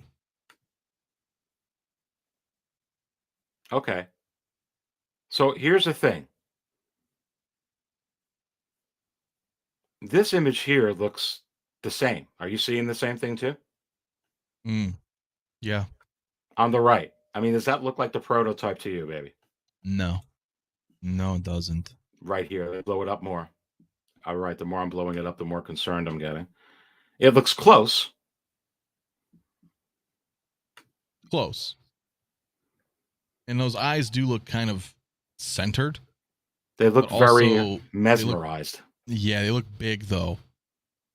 So I don't know. All right, let me go down. You know, more. it's tricky. Yeah, let me go down and see if I can get more. See, that looks fine. That looks great, right? That does not look great. Yeah. So it's very don't know. Again, it could have been a sample that they took the photos of. I don't know when. You know, Hot Toys is not very transparent, and rightly so, because it's their business of when they decide to create these instruction manuals. But look at this one. They have to get it done before production for shipping. Yeah, but this that picture, looks great. That looks great. That looks like just like what we're going to get. So I'm wondering what the deal is here. That one looks good. That one looks like she's possessed. Yeah. I mean, this looks odd. I think it looks good, but the eyes, there's something there, like that very like that's like if you hide the eyes, the sculpt doesn't look too bad. Again, this is black and white, but I feel like I don't know if the pupils or what, it looks too big. So I'm not sure. Let us know what you're saying in the chat as I'm pulling these up. That I agree with you. I think it looks good. Her face looks good. The eyes are a little concerning. I'm trying to decipher in my head if this was full color, if that changes the way that these ought to be more textured and maybe not look. Maybe is it going to be something, Anthony? Let me ask you this as we got this up on the screen. Is it going to be something maybe where, you know how like with your DX, I have the Darth Walls, and I have the rolling eye function. Yeah, and 16, 17, 18. Yeah, he looks a little whacked out if I move them. Oh yeah, weird. Yeah. Do you think that could be it here? It could be. It could be. And some of those photos in there could be the early prototypes, and then some could be final product.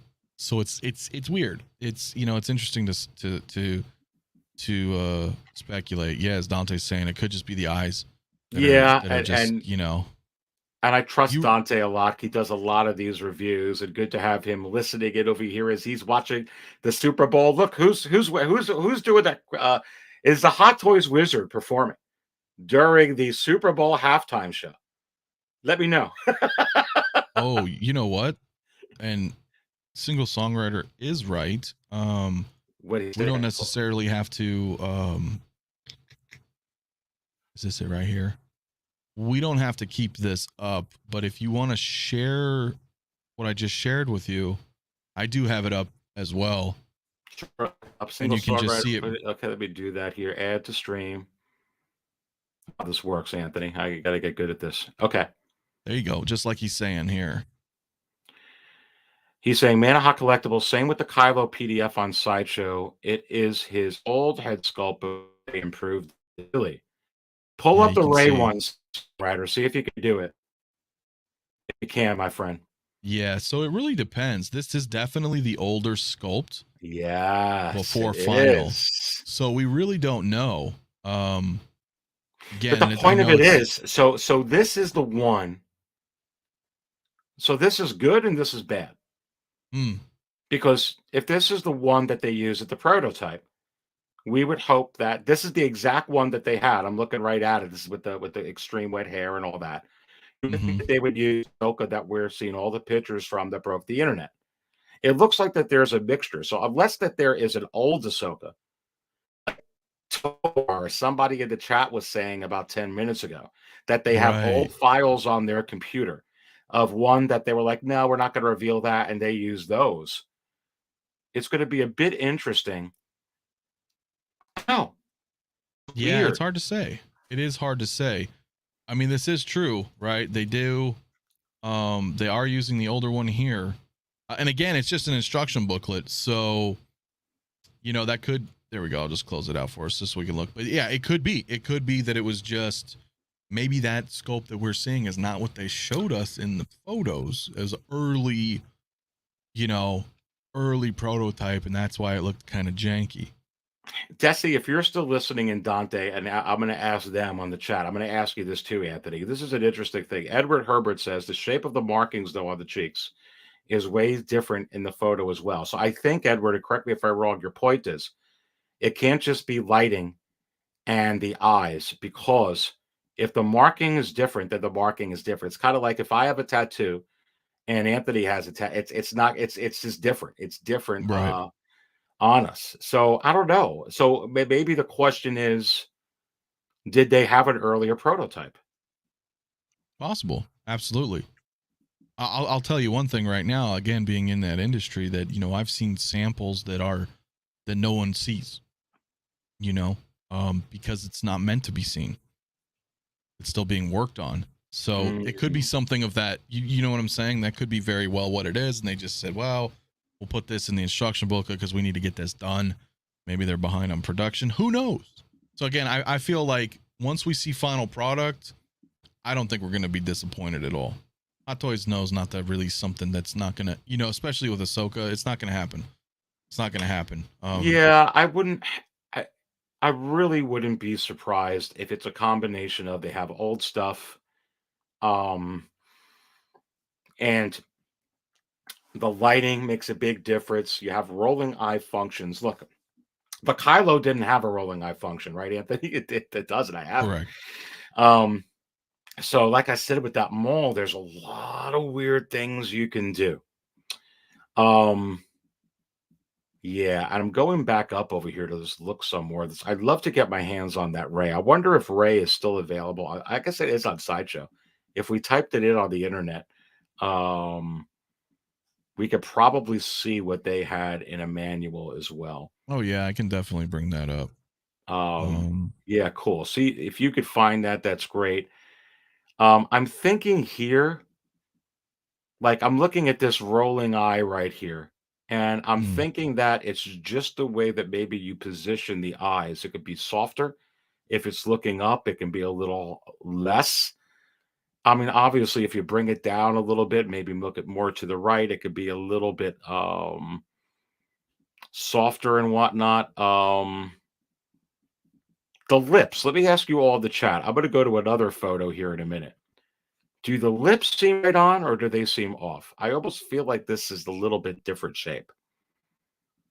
I think it is. I think Yeah, it I looks want to go to different. that picture. I But think again, I don't think, yeah. you know, I see DVS in the chat's wondering what's the panic about. Wait till product photos. But I'd agree. I don't think there's any panic. I think it's just, it's interesting that this was shown up. And I agree. I mean, I'm totally like, final product's going to look amazing. You know what I'm saying? I don't think there's a cause for concern at all. It's more of a curiosity, right? That this had come up and something that we can look at and be like, whoa, okay, that is a little bit different. So that's interesting. Did you have another screen up, or is that? I did share the Ray for you. Again, that's not final product. Wow. Can you scroll down? Yeah, let's try to see what else we got. I kind of zoomed in, but not final product. Interesting. Yeah. So, you know what I'm saying? It depends. Like I said, I don't think there's any cause for concern. No. It's just, I think it was more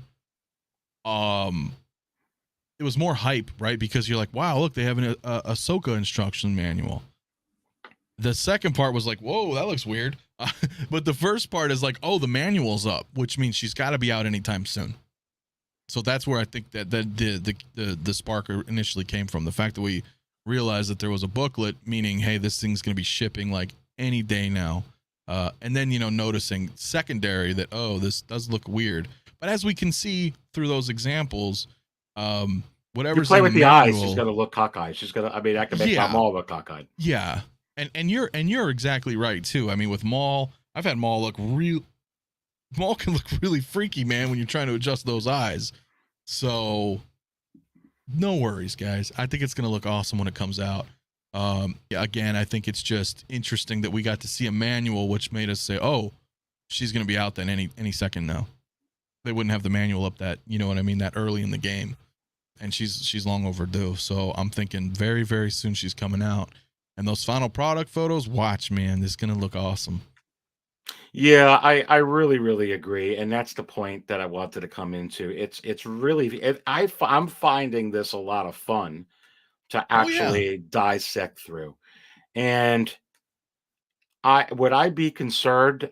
No, because first of all, here's a big difference. And now let's go play devil's advocate the other way. This is full color. Yeah. Full color. And even if you take this here and you take the eyes the way this is, Anthony, and now take the rolling eye function, spread them out a little bit, move them more towards where they're not looking up the pupils, they're more directly at you. It could literally be where the whole iris is showing. It could be exactly that. And the full color doesn't lie. I really think that at the end of the day, just like when we looked at that Kylo, it's not the Kylo that we got. Just like we looked at the Rey, that clearly is not the Rey that we got. I think that when we get this, it's going to exactly look like this, possibly even better when it comes out. I think the thing that we all could agree on, I don't see any Rosario Dawson change in here. I think it's just no at all.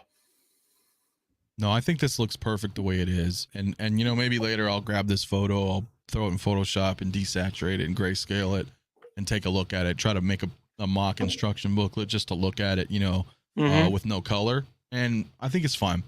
I think this is what they're showing us. They're not going to show us 22 pictures of this and then give us that. That's early stuff. It's just in the manual. I think this thing is going to look amazing. And you can tell with the eyes in these photos too, that the eyes aren't pushed down. You can see the entire circle in the eyes, whereas in the other one you could not, and it looked very weird. I think this is perfect. They don't need to change it. If this is what we get, we're good. In my opinion, this is perfect. Don't mess with it. So, and they're not messing with it because she's been done for months. They're doing an international release. I'm betting it. I'm putting the cards on the table. So, Hong Kong's going to release her maybe tonight. And then within a week or two, Sideshow's pushing it out. They're not going to be waiting months. And here's the other thing. Look at how epic this looks. Look at how lively it looks. It looks phenomenal. Now, if you cross her eyes and she starts looking at the tip of her nose, it's going to be like a kid's comic book thing. My point is, you can do so much with this rolling eyes function, like I'm mentioning with the mall. And especially most of these pictures that they took, if you notice, they didn't mess with the eyes. This is actually tilted down a little bit, her frame of her body. The way that they have the eyes positioned is almost where her pupil is almost at the tip of her eyelid. You know what I'm saying? Yep, exactly. And all the photos. So once you start playing with that, it's going to have a different look, I think. And then when you start taking the tentacles off and start playing with that and going in there, it's going to look a little bit weird because she really doesn't have her head put together. And it's kind of like, if you looked at me and I removed my ear, or I took my Royals hat off. You know what I'm saying? And I really think at the end of the day, why mess with this? But it is interesting. And it's interesting that they would still, I think the real thing that I'm getting out of this, I think it's going to come out perfect. The real interesting thing is what the PERS system could do. And then the other thing is, Anthony, I think that they have to be, I know that's just an instruction manual. Right. Okay, I'm going to bring this up. I want to get your opinion. If you're a pharmaceutical company, I'm just going to throw in something where obviously detail matters more. Okay? Even though Hot Toys is all about detail. If you're a pharmaceutical company, in your instructions, you're not going to want to say to the person taking your medication, oh, it doesn't really matter. That's just the instructions. Sure. They're going to have a lot of QC over the words. If it's a food company and you want people to feel appetized to buy your food, you're going to make sure that your billboards, your advertisements at Walmart or Aldi or Costco or wherever, or your local supermarket, that they're going to look appetizing, correct? I would say that even though it's just an instruction manual, who cares? They need to have a little bit more care. It was the same thing with the Doc Ock. I was pointing it out. I personally think, look, and I would have to go, I think the Doc Ock from the Secret Base looks great. It was completely different what I saw. I'm not really invested in that character as much as other people that are hard Spider-Man fans. But from an outsider looking in who wants to cheer Hot Toys on all the time, which is what I do as I spill my coffee, I was like, oh man, that looks just like the guy from the movie at Secret Base. But the green, and some people kept saying John Lennon. And I was laughing because there were a couple of shots where it did look like John Lennon. I mean, I'll be honest, it did. Yeah. But I didn't see John Lennon at all from Secret Base. So I guess my point is, the good news is Hot Toys is killing it, baby. Oh, absolutely. They're killing it. But the thing is, I think they could avoid a lot of this if they spend a little bit more money in coming up, or maybe just developing more of a protocol to have these things reviewed, which they do so many times in marketing companies and in big companies, where multiple people view these assets before they get published to ensure what the vibe is going to be. Well, that's my call. I don't know what your opinion is on that. I don't know if that would just put them out of business, but I think that they should do it. No, I actually have a very informed and educated opinion on that, because for those who don't know, with X06 and the Star Trek line of 6-scale figures, I do exactly that. I create the instructional videos for our figures.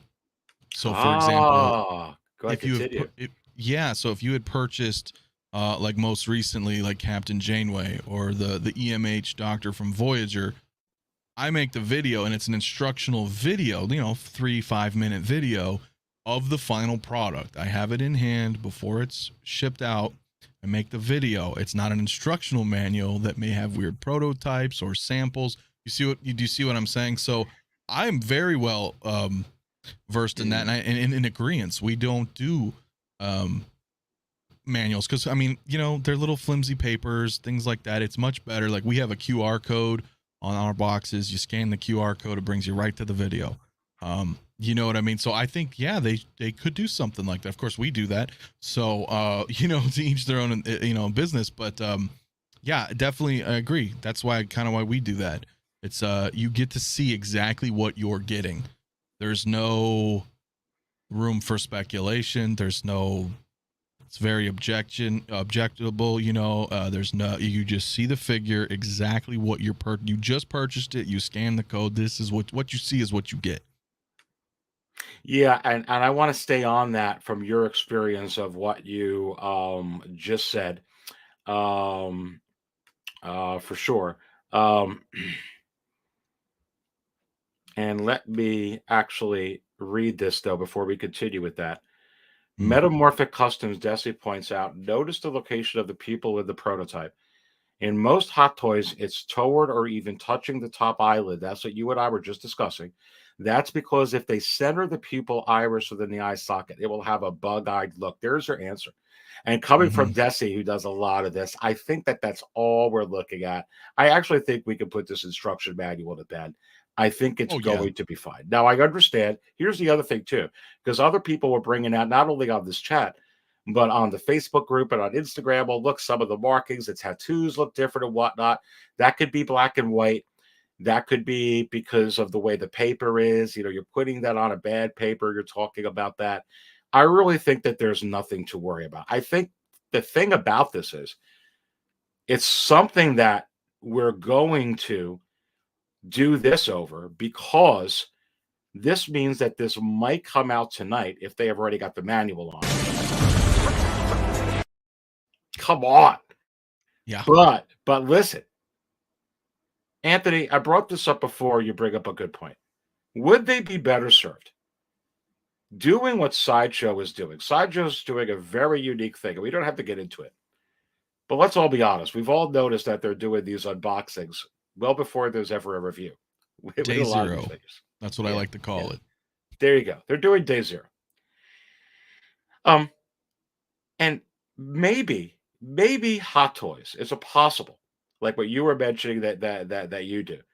Would they be better served doing a day zero of their own, where they put up? Do you remember they put up a video? And I don't know if they're doing this. I haven't checked their channel lately.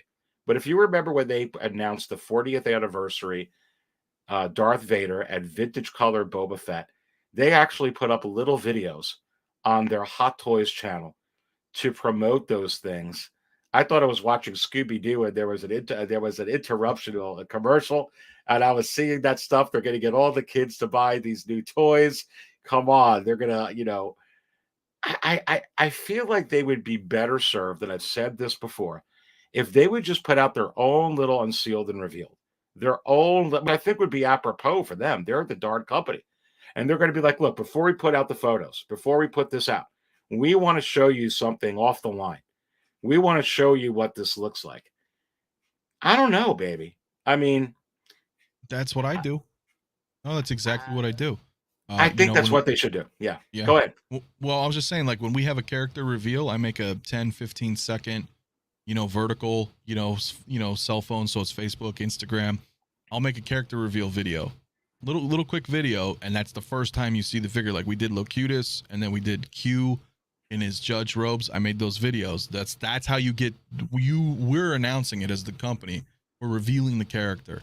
Then we'll do the instructions. So it's us as the company doing it, not Sideshow, right? So Hot Toys is kind of doing that. You'll see kind of ads though from them. They don't necessarily do reveals like that.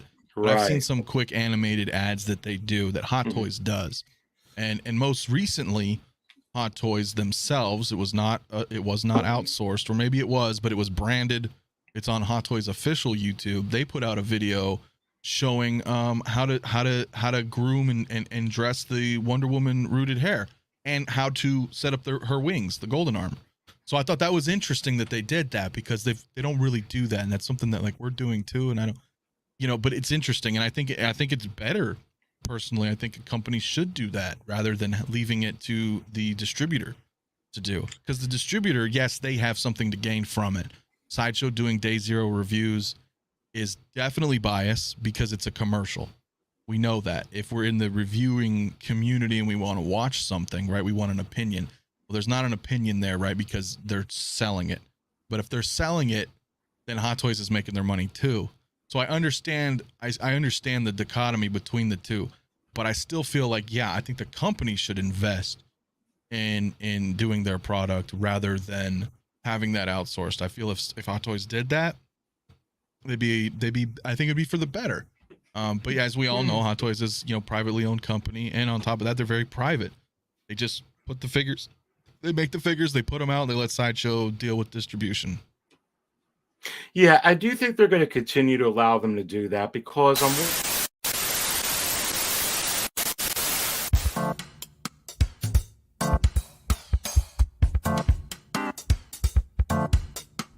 We've got an emergency interruption from the Hot Toys Wizard. Transferring this message to Ares now. Well, what's happening? What's happening? It looks like I've transformed into Page Strict this time. And man, he's really got messy hair. But, it looks like the message is transferred to Ares before I turn into Page Strict. So, you'll have to ask him for the information, because I can't give it like this. I don't know, it's not presentable at all. But you have to wonder.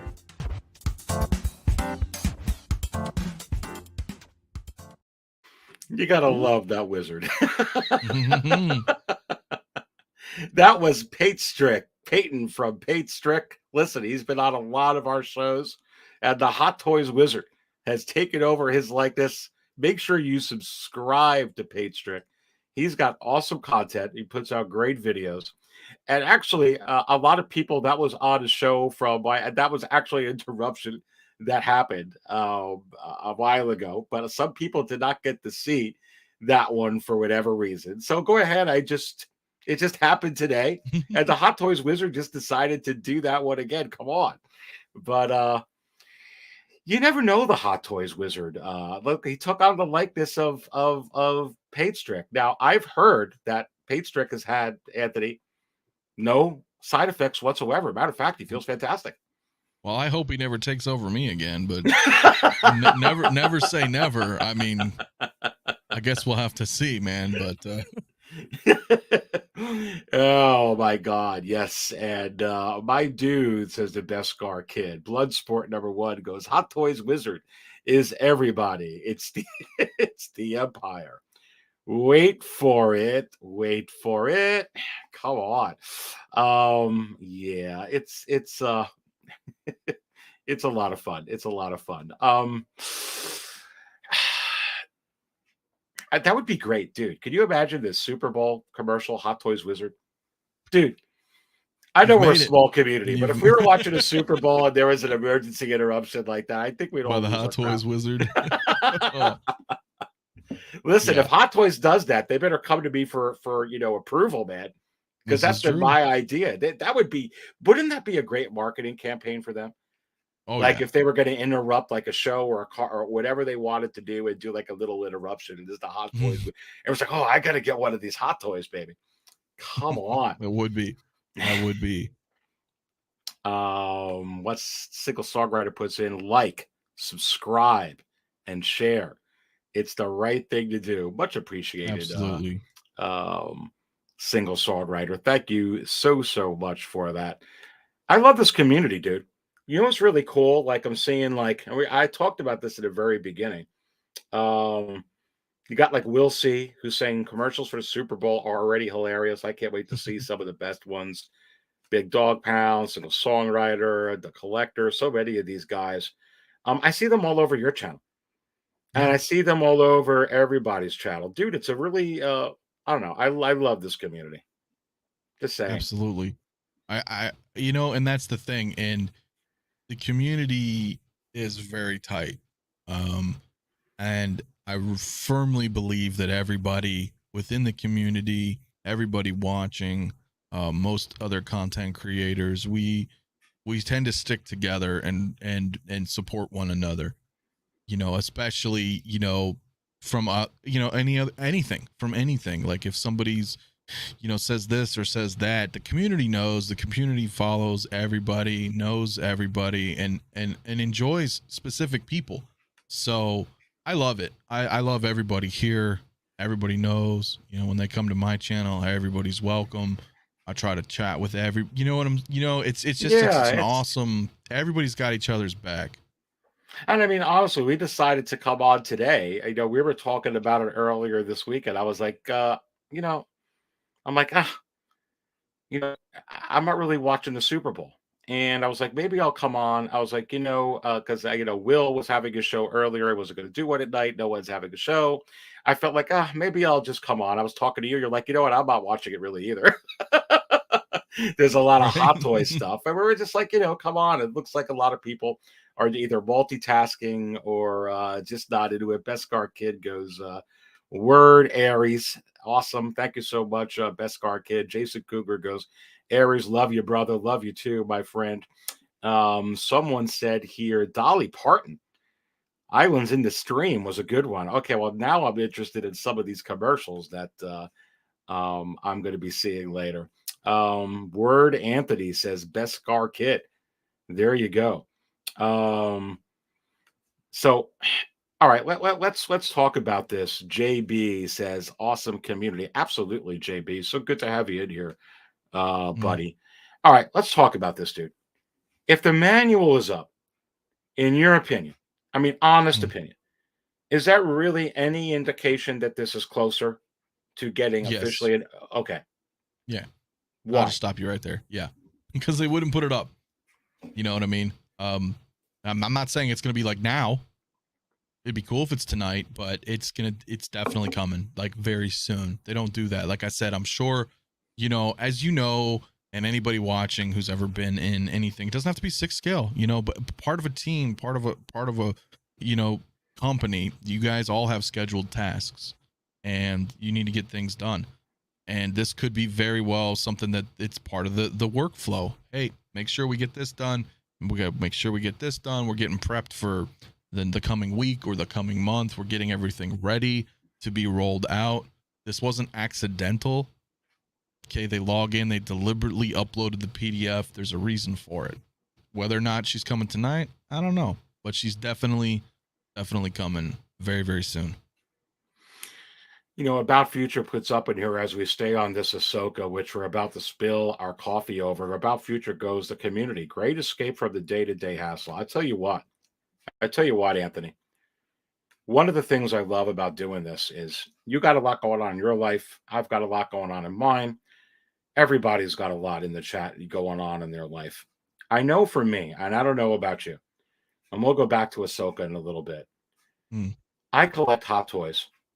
I mean, it is a fun little addiction. It's a Of fun thing. course. I love it, but I do it to escape. Hot Toys is an escape. Hot Toys is not my job. Hot Toys is not even a job I really enjoy. Hot Toys is not a chore. And so when I come on over here, I just kind of lose myself with it, and I'm able to just kind of forget. Like, I'll be honest with you, dude. Like, since we've been on, I haven't thought about one personal problem. Me neither. And I think At all. that's the key. And when I'm opening up a figure, or I love doing these unboxings that I do, and I know that you're a member, you're a Cantina insider to see some of that stuff. I'm really just doing it more to kind of share the expression, the joy of opening it up and seeing my reaction to the head sculpts to what Hot Toys is going to do.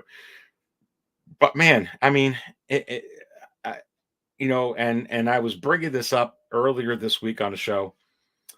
If it was the moment that this becomes a job or a chore, or becomes burdensome or too much, then it stops becoming fun. So I don't know. I love this community. I love spreading that joy as well, and my whole take on, because I think that kind of helps in that regard. I think I don't know. I just kind of for me it's a complete escape from Oh, I mean, absolutely. it's reality, but it's escape from reality. Yeah, and it's fun, and that's why everybody tunes in.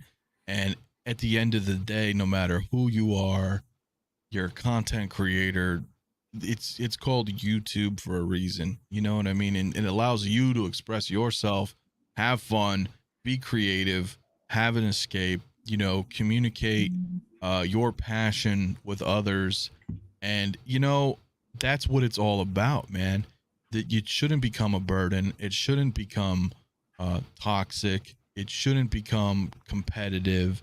You know, people have their own flavors. What you do on your channel is vastly different than what I do on my channel. You know what I'm saying? And neither of us are right or wrong. It's our style, it's our opinions, it's what we enjoy doing, and we have a community that follows that.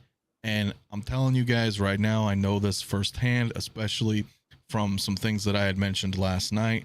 The community protects the community, and everybody loves, especially you, Aries, dude. You're the one to look up to, man. You do so much cool stuff. Yeah, Man, well, you're always, no, seriously, I don't you're know about always that, but thank positive. you. No, you're always, everybody in this chat knows. That's why there's 104 people watching. They're not here watching me. They're watching you. They're buddy. watching us both, brother. Look, I look up to Yeah, you too. You're a lot of you fun. know. That's why I like watching your stuff. That's why I love watching you, man. And you doing the market. You know, that's awesome. That's how I got it in the beginning too. I was like, wow, look at this, man. I can see what these prices are. You know, that ain't free. That's your time. And you're You know, doing and the it one thing, yeah, for, you know, your passion. yeah, and I do. And it is, you know, I've mentioned it before that's a labor of love, because when I do that, it is a lot of work. Oh, it But is. I've I know. always quantified it that it's not like, oh, it's so laborious, you're doing so much work. No, no, no. I actually enjoy doing it. So it's a labor of love. I love doing it. Right. And that was the whole purpose of actually doing this. I actually, but you know, and it was funny because I heard a couple of people's stories, including Lael's, that his wife was a big influence for him doing the channel. And that was the same with my wife, because I really was putting into this website because I was getting into hot toys, watching all this stuff, and I had my own market chart. And I'm like, look, I'm gonna actually put up what I actually have onto a website. And she was like, you should do like one of those channels that you're making me watch before we can binge watch our show. You would love doing that. And I said, honey, no one's gonna want to watch this old guy. I said, no one's going to want to watch me. You know, I'm not hip or anything like this or to do any of that. She's like, I'm telling you, you should do it. Well, time went on, and time went on. And I said, you know what? She kept encouraging me. She's like, look, I think you would really, really enjoy it. What's the worst that could happen? I said, okay, maybe I'll actually get 25 subscribers. It'll be like going to Cheers. And maybe when I come on, there'll be about 4 or 5 friends and we'll hang out and we'll talk about hot toys Right. in the chat. But that's the God's honest truth. That's how it started, dude. I was putting way more emphasis on the chart on the website than this. And here you are, 2,100 subscribers now. It's awesome. Yeah, and look at you, over 1,000. I want to put this up from the collector. The hobby helped me through some really tough times. That's the other thing I really like about the community. Although Xander puts in, this is funny, the IG-11 helps too. Congrats, Lynn. Yeah, congrats again on that. No, but Yes, he's right, the collector. Do you know last year how many people reached out to me and to so many other content creators? Because COVID was rough. We were talking about that, like it was hard for me to get back into the Super Bowl, the World Series, things like that, where it was really rough because it stopped. It was very depressing for people with COVID, all the lockdowns, things that change. It was very rough. People losing their jobs, people really, really struggling, people getting sick, people dying. Yeah. And I really feel that, you know, it's great to come on in a community and people coming up over here to kind of to just share in something we all enjoy, kind of gives us something to look forward to. I think that's the reason. People have asked me before, you know, hey, why do you put out a couple of shows a week, or why do you do? I say, hey, you know what? I love doing it, and I love when people get to interact as well, because I think it's something you look forward to, especially in that rough times. I think it helped a lot of people out with COVID. Absolutely. And there's been a big boom in the community because of that. And you can harken back to even, and I'm sure you've had everybody here, I'm sure at some point or another, has sat down with one of their friends and speculated about something, right? Where let's say when the Marvel movies were coming out, we were like, oh look, I think they're gonna make the Avengers. I wonder what's gonna happen. Oh, you're every movie I go out with my friends and my R- family about. right. Every one we go out to Right. eat and we talk about all the possibilities. And what For you're sure. doing here is that on a larger scale. Everybody gets to come in. We all know, is it possible? I don't know. Let's talk. Let's You have to speculate. Let's wonder. have fun. That's what makes it right. You have to wonder. So that's what makes it so damn fun. And at the end of the day, that's what it's all about, man. It's about the love. And like you said, this passion, this labor of love that you put into it, and people watching and fans of you can see that. Yeah, absolutely. It's genuine, you know, it's sincere, you know, it's coming from the heart. You're one of the nicest guys out here, and everybody loves it. Everybody loves you for it, man. And it's an honor, man. It's an honor to be here with you today on Super Bowl, right? We're not even into it. We're into this. We're talking real talk, and it's awesome. We're talking real talk, and welcome to a very special Super Bowl Live. We're talking Hot Toys. Who's winning? Someone let me know in there what the score is. I am curious. Xander puts in with the $6.99 drop. Thank you so much. First super chat ever. Wish I could give more. Listen, thank you for, you didn't have to do any of this. Much thank you, though. But I really appreciate you, man. You too, Mafia. Yeah, no, that's great. Absolutely. Thank you so much. And, you know, speaking about that, we could kind of segue into, you're talking about possibilities. And yeah. He has helped to provide us a real assessment of what all have. Yeah, I appreciate. I'm reading some of these comments. Thank you all so much. And someone puts up over here, Michigan Jedi 7-3 Rams. The Rams are winning. All right, Kiko. I know you.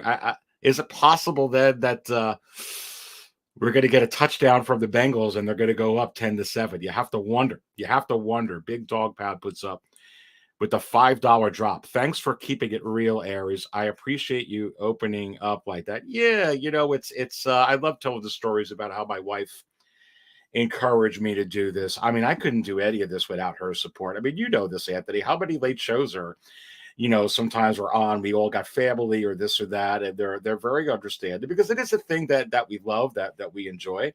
Right. And I like hanging out with all my friends here. I mean, I consider everybody friends. Oh, yeah, absolutely. I mean, between you, myself, and I know other, you know, creators as well in our community, it's like when people come on, man, it's for me, because I can't speak for everybody, but it's a privilege for me to have you guys come tune in, because I'm just some guy. Let's be clear. I just some guy with an opinion, you know. Granted, I mean, it's a lot of work, as you know. We don't just click a button and go live. We have a lot of production that we go into, planning. You know, I do a lot of, you know, visual effects, things that we work. You know, it is a job, like you said, but it's a labor of love. It's a passion. And so I always feel like it's a privilege to have people come in and show their support, and support they most definitely show, my friend. Yeah, no, absolutely. So let's say we're talking about possibilities. Let's get into that a little bit. Here, I'm putting this up. Here's an interesting thing from, I want to put this up first though. 808 says his wife has asked the same question. Why don't you create a stream about the hobby you love? Look, and I think I've texted you a couple of times, 808. When are you doing that? And we all know 808 Anthony. He's a great supporter within all the channels and in the community. 808, I encourage you, brother. If your wife is telling you that, that's your soulmate. So you've got your answer. Just go for it. I know that I would support you, my friend. Anthony right here, 6 Scale Mafia, all the whole crew here, everybody would across this. That's what it's all about. I mean, for me, I just kind of gave it a whirl. I had the worst microphone, Anthony. I did. I had the worst microphone. You're like, dude, I love your content, but this. It's like, but I can't hear you, bro. But I can't hear you, but keep doing it. Yeah, sometimes I feel like just do it. I mean, you watch enough of us that you get an idea what to do. And the one advice that I could give, and I think we've talked about this a couple weeks ago, but I really don't mind going into it again because it's good conversation between collectors and guys and gals alike. My biggest advice to you, if you're going to create a channel, which was my wife's advice to me, which is sound advice, be yourself. Don't try to be a character. Be the character that you are. Here's an interesting thing, Anthony. I don't know if you know this. I spoke about it yesterday, but people were surprised about this story. They were like, what is up? I have friends, actual friends, that are buying this cup because one of the interesting things about the Dark Jedi is I always have a drink in my hand. I was at my friend's house yesterday, and subsequently I encouraged him to get into hot toys because when I got there, and I should put up the image. I actually put it up on Instagram, but I'm not really savvy with all the tech here. Maybe I could get to it.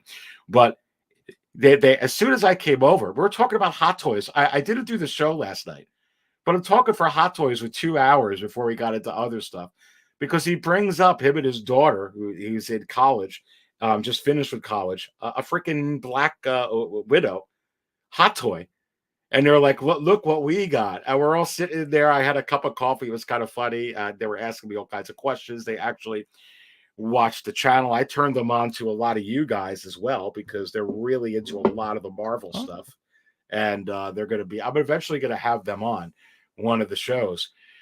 But it's a lot. It's a lot of fun. But the funny thing is, I'm myself. So when I'm there, I have the cup of coffee because they all do. They're like, hey, you want a cup of coffee, Aries? Do you even need to ask? Right. And when I'm in the Same. car, do you want a drink for the ride home? While I have one hand on the steering wheel, guess what's in the other hand? Driving an automatic, not a stick. I have a drink in my hand. And it's kind of funny. And all the exploits I go to, they're like, you always have a drink in your hand, dude.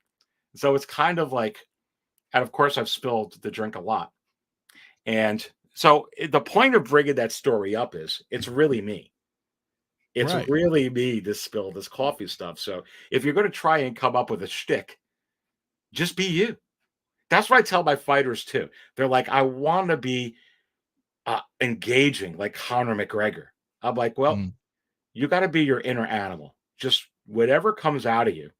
And some people are going to think it's good, and some people are going to think it's bad. But the one thing that it's going to be is it's going to be you. It's going to be Be genuine. true to you. Be true to you. Yeah, that'll be absolutely genuine. You play on your strengths. That's what I always tell people. You know, what are you good at, or what do you think, something about you? And if it's something that is a weakness, flip it and turn it into one of your strengths, man. People want to watch you for who you are. And that's exactly what it is. You're not fake, you're genuine. We're not pushing product here. We're being fans of our passion, and that's exactly what people see. That you are you. The drink spilling, the drinking, the mug, it's all, you know what I mean? It's awesome. It's awesome. Yeah. It's awesome and genuine. And and almost every one of us, man, we all have something unique about us that, it's finding your voice and knowing, Brother Cousins, perfect example, and and I know you'll be on soon. I'm doing interviews with everybody, like legit interviews. Oh yeah, that's right. What is that called again? Yeah, Spotlight Hour. It's really awesome. And we put it up on Spotlight Hour. I like it. Yeah. So I have it also on iTunes and Spotify. But the level of editing and production that I'm putting into the actual video, we got Brother Cousins already. He's up on the channel right now for those who haven't seen it. But I haven't seen it. I have to catch up on a lot. Yours, Dante's, will so many. Yeah, I know, and whenever you have time, it's obviously we're all busy and what haves. But he had said it too. We said, well, what should I do? People advice for people who want to do it, and he's like, just do it, just start. It doesn't matter what you have.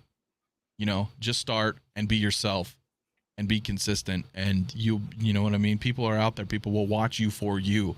Doesn't matter. You don't need the best equipment, the best gear. You start. Like you said, your mic wasn't that great in the beginning. But if you were like, oh, I don't really have a good mic, maybe I shouldn't do this. And then that idea just kind of goes into the back, and then you've never done it. So it's like, just do it. Just start. You'll get there. If it's something you want to do, it's a passion, just start. Just start, man. That's my best advice on that. So.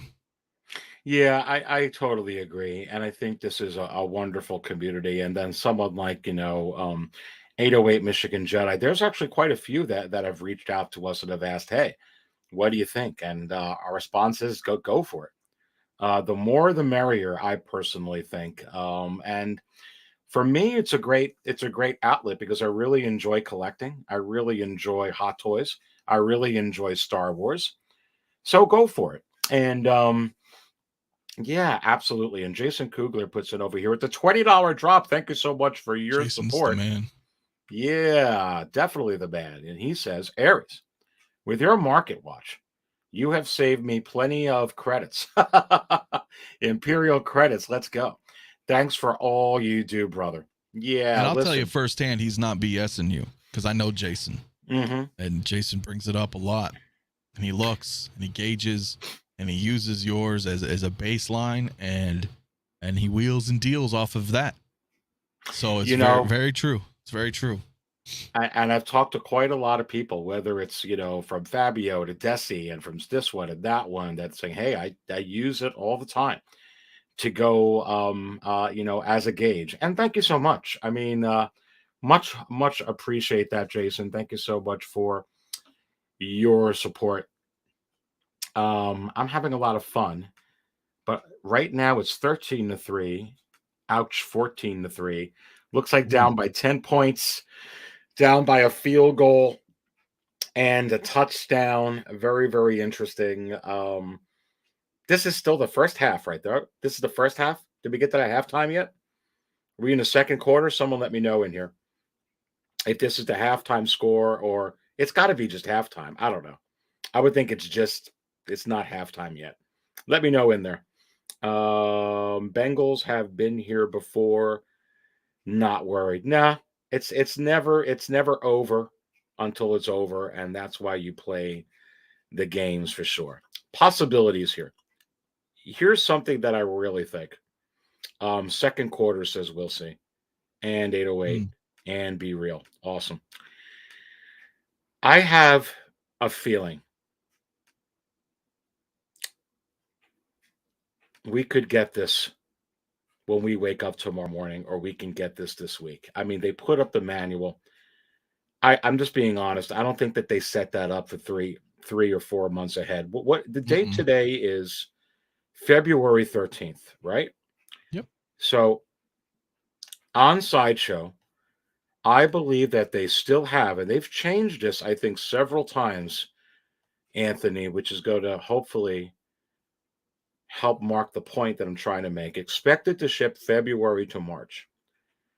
I would think then, if this is going to be, and I totally agree, this is going to be a universal simultaneous release. For them to be able to keep this February date up, this has to come out before February 28th, obviously. Yeah. Otherwise, it's not going to hit the date. Well, February to March, I guess, right? They could technically put it out March 30th, and Yeah, I mean, they're guess. not beholden to anybody. But I see your point, though. I still feel like end of March is too far away. Yeah. I really feel like we've known this has been done for a while, and it's ready to go, bro. It's ready to go. We've seen what Sideshow's doing. Let's not forget. We got Tusken Raiders. We got Lando. I think the Shore Troopers. There were a couple just recent over the past recent months where Sideshow was like, boom, here it is. We got it too. What's up? You know what I mean? They're like, order right now. And they did. Within like a week of Hong Kong release, Sideshow was shipping. 2 weeks tops. That was unheard of before. We all know that. Mm-hmm. But for them to have things within a week or two of official Hong Kong release ready to ship to the United States, this has already happened. It's something that's fairly recent, as we know, or may not know. That's a very recent thing that's been happening. Sideshow is working towards things in 2022, and I feel like this Ahsoka is definitely one of them. Yeah, I really, really do. And I think we should buckle up, because I agree. I think the end of March is too far away. We don't exactly know. They do have a little bit of time, but I wouldn't be surprised if it's actually this week. I wouldn't be surprised if we wake up after the Super Bowl and get some type of some. I'd love for it to be her. Anyway, let's go to some other things here, because I actually never got your take. I got your take on the Boba Fett. Oh yeah, must have. Oh, And yes, I unfortunately now, which fortunate, I'm getting into quarter scale because there's no way It's too good. I can't pass on this dude. Mm-mm. I can't. There's something about it that's like, is it just me? And it's not just the head sculpt. I feel like this is better than the previous quarter scale release Fat, or am I just crazy? Am I just typed up because they came out with this? Yeah, I think yeah. Well, they half and half, half and half, half and half, right? Because the quarter scale original trilogy Boba Fett, that's amazing. That's OT. It really is. But this dude, like, it's Boba Fett. It's new Boba Fett, right? It's Tamora Morrison. The sculpt is uncanny. So it's really preference. You know, this is what I said on my stream the other day as well. If I had was it Return of the, which one is it? Forgive me. Let's just say if I had the original trilogy quarter scale Boba Fett deluxe in my hand, and then I had this Boba Fett deluxe in my hand, and they're both retail price. He's not a grail right now because he's been like, they both came out right now.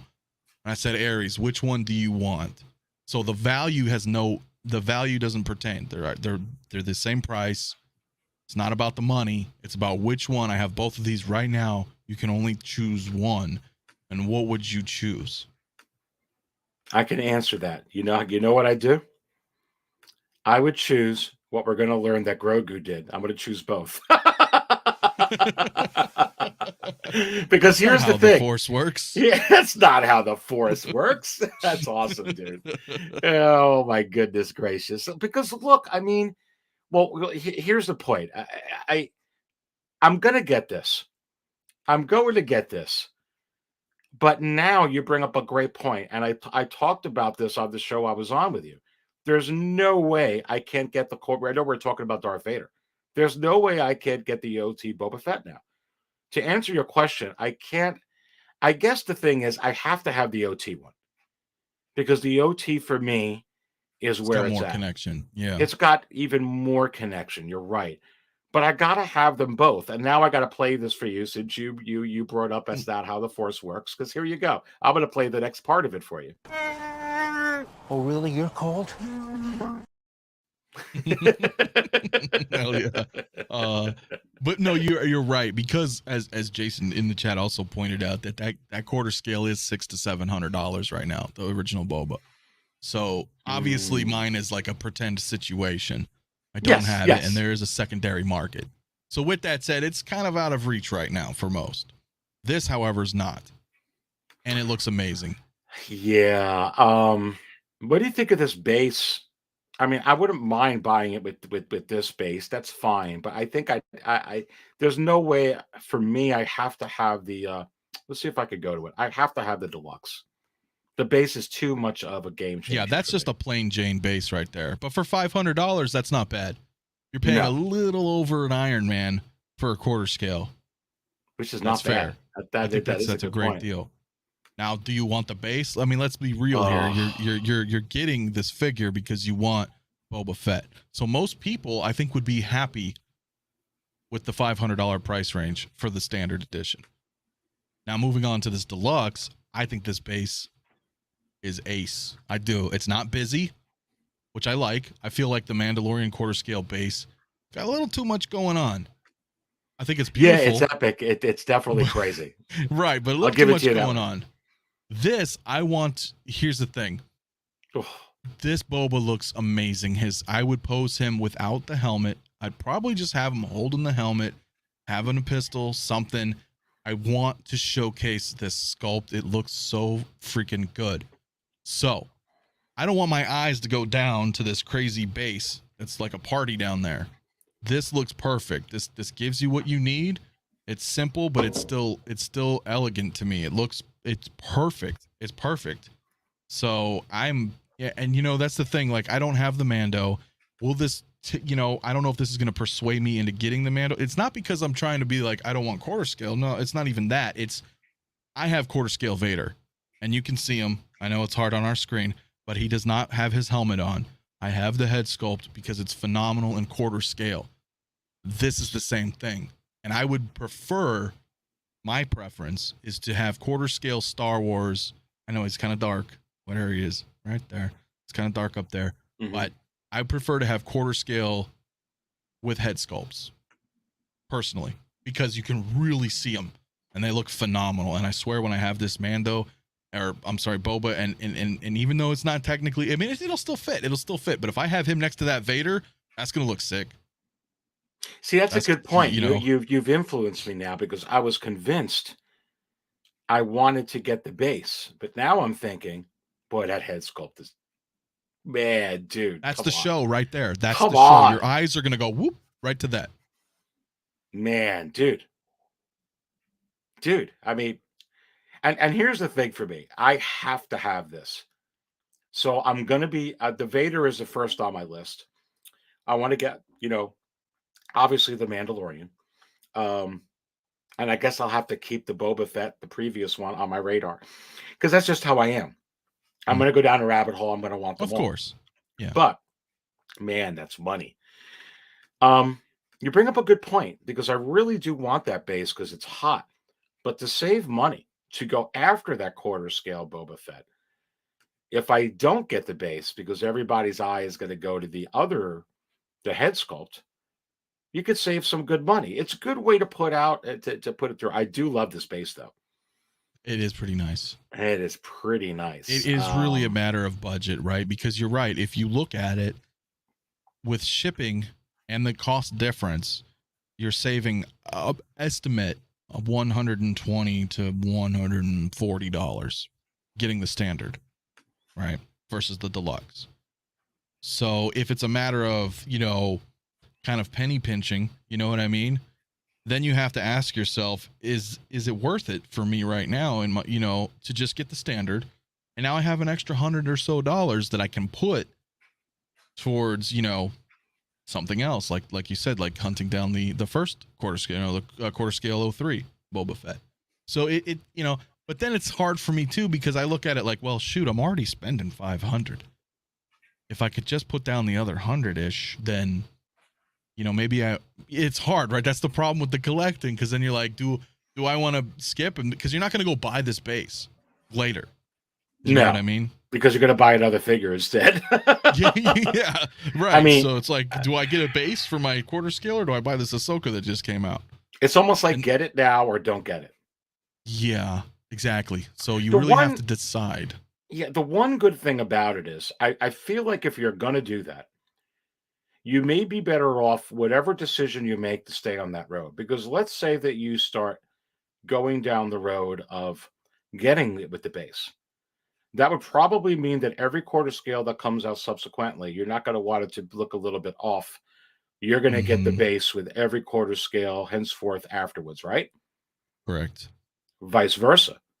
If you decide not to get the base, and then you decide later you want them, and you're like 3-4 figures in deep, then you're going to start being like, maybe I'll start looking now for a base from the past. Of course, you can go get a custom one, but I almost feel like with these, how pricey they are, because somebody brought up on one of the shows, or a couple of the shows that I was on, that these were, I actually think it was Lael's, that these are very similar to statues. And I think that they are, because the quality now, but I think if you want to go down that route, that being said, and having the base that kind of emulates that, if you start off that way, you probably then, it's going to be hard to go to a simple base, right? I mean, let's say you got this, but then your next one's like, no, I'm going to go ahead and just put it right next to it and just have a simple base. I don't know.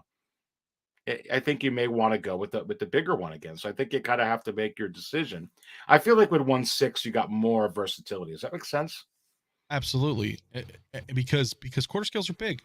So right now you're factoring not only the cost increase, the scale of size is now a real issue for most collectors' homes. Where am I going to put this quarter scale? Like, I'm telling you, I have my quarter scale Vader up there, but he is not on his base. I have his base there because I have it lit up through a electrical outlet rather than batteries, and I put the what the hell is that? The Death Star panel that came from Stormtrooper Han. I got the Death Star wall. and I have that plugged in to a smart plug through fake batteries. So I have that behind him, but that's actually on his base. Now, you know, it works for me because it fits. If he was on his base, he couldn't stand up there. His head would hit the ceiling. So I improvised, and I think it looks really cool that way. But so you have to factor that in. Quarter scales are big. Where are you going to put them? Do you have a display for it? So that's why some people, I think, buy the standards, because they don't need the bigger bases. You're getting more height. But if you have the room for it and you're into it, you got to understand quarter scale Hot Toys are something that are special. You know, they only release a couple a year, 2, 3 tops, you know, maybe 4, but they're special. You know, there's some kind of event. And for me, they really are a sight to behold. So I want to get the deluxe every time because they are rare, right? Yeah. Versus how many Hot Toys we get all the time, 6 scale. So it's a preference to me. For me, I need to get the deluxe because they are special. They don't come around often, and they're pretty, you know what I mean? So it is a tough one. You really have to make that decision. It's not an easy one. No, and Will says, I love the quarter, but I only do my favorite characters. That's a whole new ball game.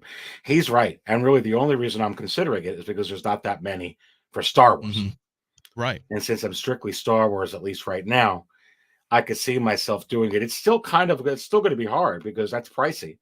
You know, I just got the quarter scale Grogu because I really wasn't going to get that Mandalorian. Now I'm kind of like, well, if I get the Boba Fett, I probably got to get the Mandalorian. I got to get the Vader. I got to get the old Boba Fett. That's still that's a lot. But I really think I don't know what you think. And then also JB brings up a great point here. Desi can make you a base. Yeah, I mean he can. Absolutely. I'm going to do the unboxing soon. Probably this week. You're gonna see it of the Darth Maul thing live on my channel. Come on. Big Daddy's right too. He says those quarter scale boxes are huge. They are. I got my Vader one. I'm like, where do I put it? I just jammed it in the closet because it doesn't. You know, it's hard. But you know, and I mentioned this too on my show, and I think on maybe Will's as well. You notice Mandalorian is not over, but it wrapped. You know, the season. Right. They dropped a quarter scale Mando. Boba Fett just wrapped. They drop a quarter scale Boba Fett. Mm-hmm. You're telling me at the end of Obi-Wan, we're not getting a quarter scale Jedi? And I say, scale Vader. No, you're right. You said you're not. You're right. No, we are. We are going to get a quarter scale Jedi. I really think we are. Yeah, I really believe it. Here's the thing that's interesting about that, and you know, you mention it. I think you could put it in the back that we're going to get an Obi-Wan quarter scale figure. But is it possible because of how closely tied together these two former brothers are, which are now enemies, that if you're going to get an Obi-Wan, is it possible with the quarter? I know we're just talking quarter scale, but can you imagine if they actually came out with however Obi-Wan looks in that duel with Darth Vader from this series? I don't know, dude. I know we're talking 2 quarter scales, but I almost feel like from a marketing perspective, yeah, especially if it came with a Hayden head sculpt. Oh my God, dude. Oh, no doubt. No doubt they would do a quarter scale Vader. But my whole point is that I'm just going off the show. The show's name's Mandalorian. Got a Mandalorian. The show's name's Boba Fett. You got Boba Fett. Got a Boba Fett. It's called Obi-Wan Kenobi. You get Obi-Wan. Obi-Wan. Right. Do you think they'll give you this too? Because of the dynamic between Obi. That would be amazing. A 6-episode show gets 2 quarter scales. I would love that. Because here's the thing. I know you can't. This is going to be a bad example, but a good example. Maybe an okay example. You did get the quarter scale Mandalorian, but you also got a quarter scale Grogu. It does come in a separate box. I bought it. I showed it the other day. So I've got a quarter scale Grogu. So I think that because those two are such a pair, I think it works with Grogu. Boba Fett, I don't think that there is a chance in hell you're going to get at this point a quarter scale Fennec Shand. You might, but I don't see it. But Years I from feel now, like perhaps. maybe years from now. But how Grogu goes in Mando, I feel like Vader. I feel like we already got a quarter scale Vader, but if they actually have the Hayden Christensen head sculpt, dude, man, do you think that this is possible? Two Yeah. quarter scale figures with one series, limited I series. think they could do it. I think because here's the thing, and for those watching that may or may not know, quarter scales sit for a while. You can see by everybody in the chat, they're like, "Oh, you're going, a path I can't follow," or quarter scale's just not. It's not. The general population in Hot Toys that get the 6 scale, which is totally cool because we all do that. But that's what I'm saying. There's never really this, oh my god, this is going to sell out immediately. Quarter scales sit because they're big and they're pricey. That About doesn't mean they're not going to profit from it. oh no, no. If they make a Vader and they make a Obi-Wan. Oh hell, come on, dude, come on. I Yeah. mean, so I think you're onto something there. About Future puts in this is going to be my next point. So on that logic, makes a space for an Ahsoka. Look, dude, When she has her show. 1,000% they're gonna a quarter scale Ahsoka. You know they're gonna do it, dude. Well, here's the thing too, and you mentioned this about their base, about the bases and how they're rivaling statues. The thing is Hot Toys is a business first and foremost, and they need to target consumers. And you see great pieces coming from J&D, from Queen Studios, all these high end statues. There's a huge population of consumers that are buying statues. Mhm. So what's it to Hot Toys to try to throw in some more grandiose bases when they're quarter scales to try to maybe sway some people that are also, you know what I mean? That's what that's why we're seeing more and more quarter scales from Hot Toys with better bases, things like that. They're putting time into it. They're not necessarily trying to compete with statue companies because obviously they're never going to. A lot of people would never buy a quarter scale Hot Toy if they're deep into statues, but they're giving that option out there. Again, think of them like a restaurant. They're not just serving breakfast. You see, they're trying to serve all of it to everybody, and people will grab that. So you bring up an interesting point. Do you think that also maybe that they're thinking for some collectors that may be getting into statues, that coming out with these elaborate bases with Hot Toys, that they're sending a message saying, hey, we know you were thinking of statues, but since you're going to put your money in there, why don't you stay with us? Yep. And we'll give you quarter scales. I mean, that could be part of it too. Oh, it's a huge, absolutely. Especially if you're already in Hot Toys. Oh, you like our brand? Well, check this out. We're giving some bigger things away. Bigger pieces. Not away, but you know what I mean. We're offering you this variety. If you want to, if you choose to stay with us, the quality that we give you in 6 scale. We're going to give you that same quality and arguably better, in my opinion, in quarter scale. So absolutely, I think that's why we're seeing these now. And a lot of people already, yourself included, Aries, they're saying this is going to be, and you've seen it in your chat, my chat. A lot of people say this is going to be my first quarter scale Hot Toy. This Boba Fett. Yeah, unfortunately, it won't be my last. Never is. Even though the Never is. Grogu is technically my first quarter scale figure. Let's move on over here while I guess we're getting close to the halftime show. Eric Henke says, Cad Bane 1/4 scale would be phenomenal. I say no. I don't think they're going to do that. But is it possible? That would be phenomenal. Anthony, I want to get into some of these possibilities. Look, and I say 1,000%. This is one of the characters, probably one of the most pivotal characters in the last 2 episodes of the book of Boba Fett. I don't think he's dead because no one dies on the sands of Tatooine unless you're the deputy and you get killed on the porch of the bar because you're technically not on the sand, you're on a wood plank. So I guess you're dead. If he was on sand, he probably would be alive. Dude, come on. I mean, any moment, and certainly before the Obi-Wan series, I think we're going to get the announcement. This isn't going to come out till probably second, third quarter of 2023, but it's coming. Yeah, 100%. Yeah, I think. Look, we can all we can all have our opinions of the Book of Boba Fett, and is it a masterpiece or is it a disaster? Well, that's up to your opinion, and that's a conversation for the ages. But what we can say is the Book of Boba Fett gave us a lot of cool characters, and believe me, Hot Toys is gonna make them because that's what it's all about. They got the deal with Disney. They want to make money. They want to promote their product. Black Chrysanthemum, Cad Bane, Cobb Vanth. We're getting these figures. It's a no-brainer. It's a no-brainer, and I can't wait to see how this guy looks. I can't wait either. About Future, thank you so much, man. Have a good time. Good having you in here. And I wanted to put this up here. Interception. Stafford, don't do that again. Yeah, I think so too. For sure. And you're right. I don't think he's gone either. No, I really don't. I mean, look, they've been kind of laying it out. It's almost kind of comical. But how many times did he said Left 4 Dead on the sands of Tatooine?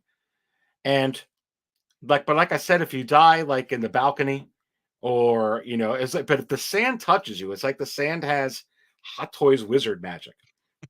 You're so I guess if I know I'm gonna die, I'm gonna take a trip to the sands of Tatooine there, Anthony. I'm gonna make sure I'm on those sands because just gonna say, remember Maul. Remember Maul died on the sands of Tatooine. You have to wonder if he went to that guy with all those whatever the heck he puts in these. The parts. modder guys. Yeah. You never know. Anyway, I know it's ridiculous, but hey, no, I somehow think Palpatine returned. Oh my God, I know. So anything's possible. All right. Someone brought up this, and here's this question, and as we're going through these, I wish I could find it again. Oh, Xander says, think they'll do a quarter scale Chrome Mando. Here's what I'm going to say. Every time they come out with another season of Mandalorian, you may get another quarter scale release because he is right now one of the biggest characters in there, and it's easy for them to do. So once season 3 is done, Anthony, I wouldn't rule it out that if they come out with another one, a chrome plated, and you get a Pedro Pascal head sculpt that's going to be as epic as that Tamora Morrison one, I don't think it's an impossibility whether they do it in season 3 or supposedly the season 4 where they're kind of changing the name a little bit, but it's the same show. What say you? Well, yeah, I mean, the short answer is yes. The long answer is look at Iron Man, and I know Iron Man's huge, especially in Asia, but there's, I think, 3 or 4 quarter scale Iron Mans already. So, and now we're technically hitting 2 Boba Fett's. So, yeah, I think so. And keep in mind that the current quarter scale Mandalorian is current Mandalorian. Granted, it's not Chrome, but it's his current outfit. So if season 3, of course, is going to do well, and I don't know if it'll be at the end of season 3, but we're still looking at least a 3-year out. You know what I mean? But they probably will. They probably will at some point. Or again, what we were saying with Fennec, like they'll harken back to these shows, yeah, and look at these things as the past, and be like, let's bring this out. We've got some time in the queue. Wouldn't it be great if we did a quarter scale now? 5 years from now, we'll go back, check out the Star Wars library, and pull some of these characters. So I definitely think Mando will have another quarter scale, but not anytime soon. So I wouldn't hold out on it if you're wanting one now, right? If that makes sense. Well, no, I totally agree. And look, Anthony, it may be apropos. Page Strick with the $10 drop goes, Aries. Anthony, hope you gentlemen are doing well on this Sunday night. I don't think he knows. So maybe I'll go ahead and just play this again because I don't think he knows that the Hot Toys Wizard took on his likeness. Let's put it on real quick.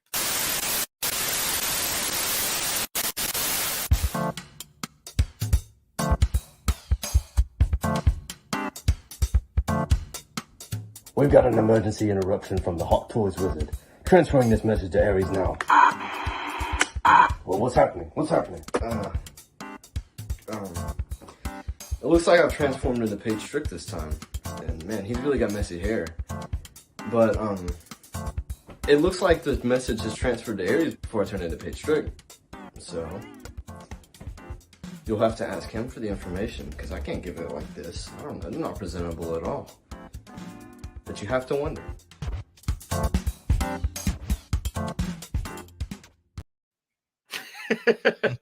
So listen, Peyton, you have to let us know how are you doing, Page Strick? Come on. And with the $10 drop, you probably didn't know that we played that. There you go. Listen, and it was one that was done, but I had to put it on today. Come on, baby. The Hot Toys Wizard is on fire, Anthony, and Page Strick with the $10 drop. And speaking about information that, through ah, my goodness. Big Dog Pound says, awesome cameo, bro. 808 Michigan Jedi is rolling over laughing. Hot Toys Wizard can appear anytime, any place out of thin air. You have to wonder. You have to wonder who's going to. We're still waiting for Julia Roberts. Would you rather the Hot Toys Wizard be Julia Roberts or Kathleen Kennedy? Let me know. Oh, Julia Roberts. Please. Oh my God. But I did get some information from the Hot Toys Wizard about this particular character. And I'm going to go ahead and put this up. And you've heard me say this before. Okay. I think it has deeper meaning now. This is something I got from the Hot Toys Wizard. And you've seen me do this before, Anthony. Here's why it's got deeper meaning.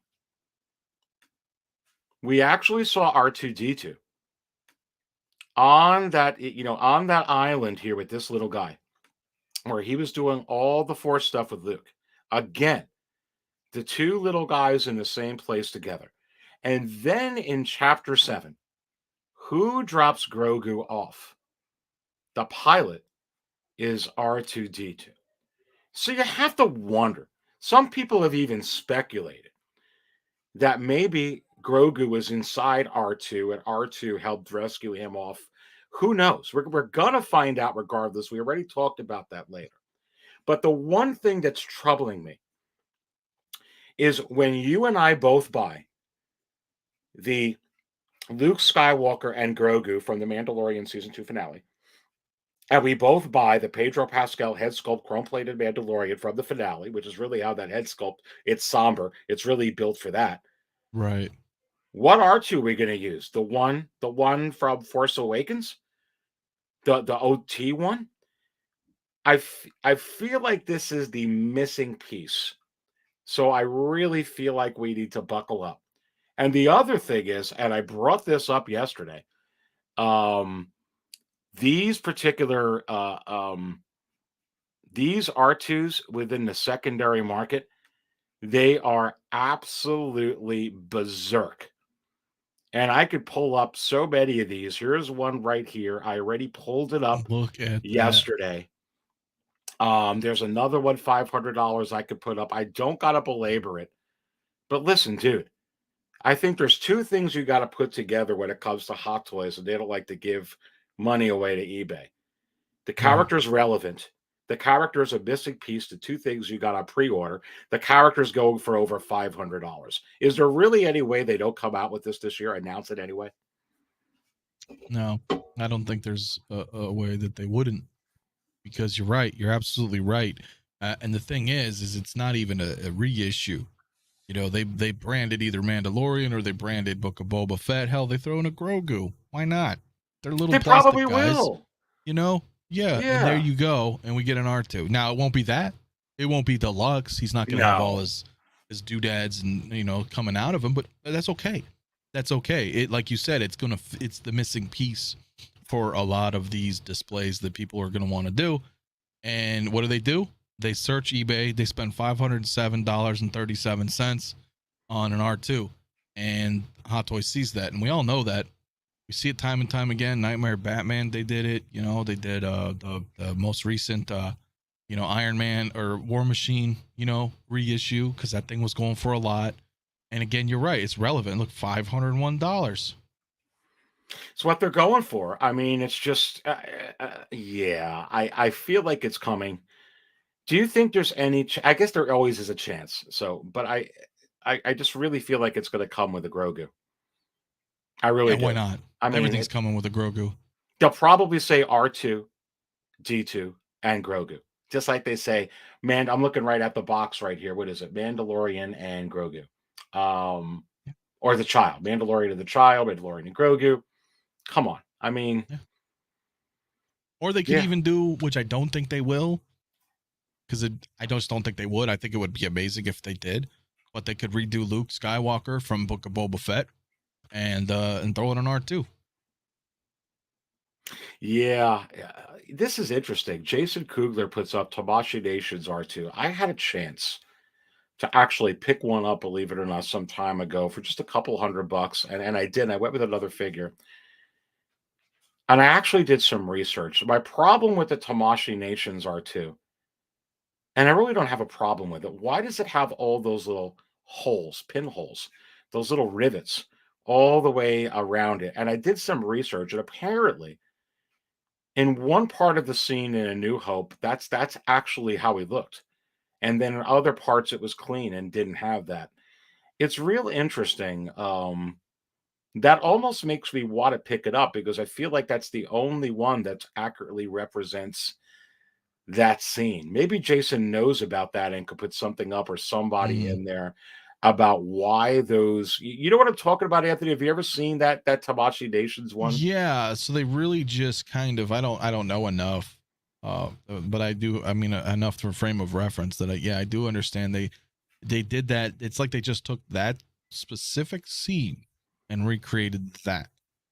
And it's weird because it was A New Hope and or Star Wars as it was called when it debuted, and of course there's a lot of mistakes in there. You've seen some mistakes with Vader, things like that throughout so it's interesting that they chose to do that specific. And I don't know if that was a mistake in production, but you're right, he didn't look like that most of it was just like a scene. So I wonder if they did that just to make it a unique R2. Hey, like you're saying, this you're never going to see an R2 like this, so we're You know going to what's do it. funny? It's interesting. Imagine if Hot Toys does one way down the road saying it's a unique one. It would probably, I mean, just like that, because Hot Toys doesn't have one like that. No, or the 3PO for that matter. I don't think that that's the reason why I firmly believe that's why Hot Toys has not made a 3PO yet, because the Tamashii Nations one is perfection, and they don't How want to put much? anything out less. How much would it cost to do one exactly like Tobashi Nations? That heavy? I mean, probably like nowadays, Yeah. 2022, they probably gonna be charging like 450, five something. Really, that high? I would think Wow. if it's all die cast and it's all interchangeable, you take everything apart. I mean, that thing is perfect.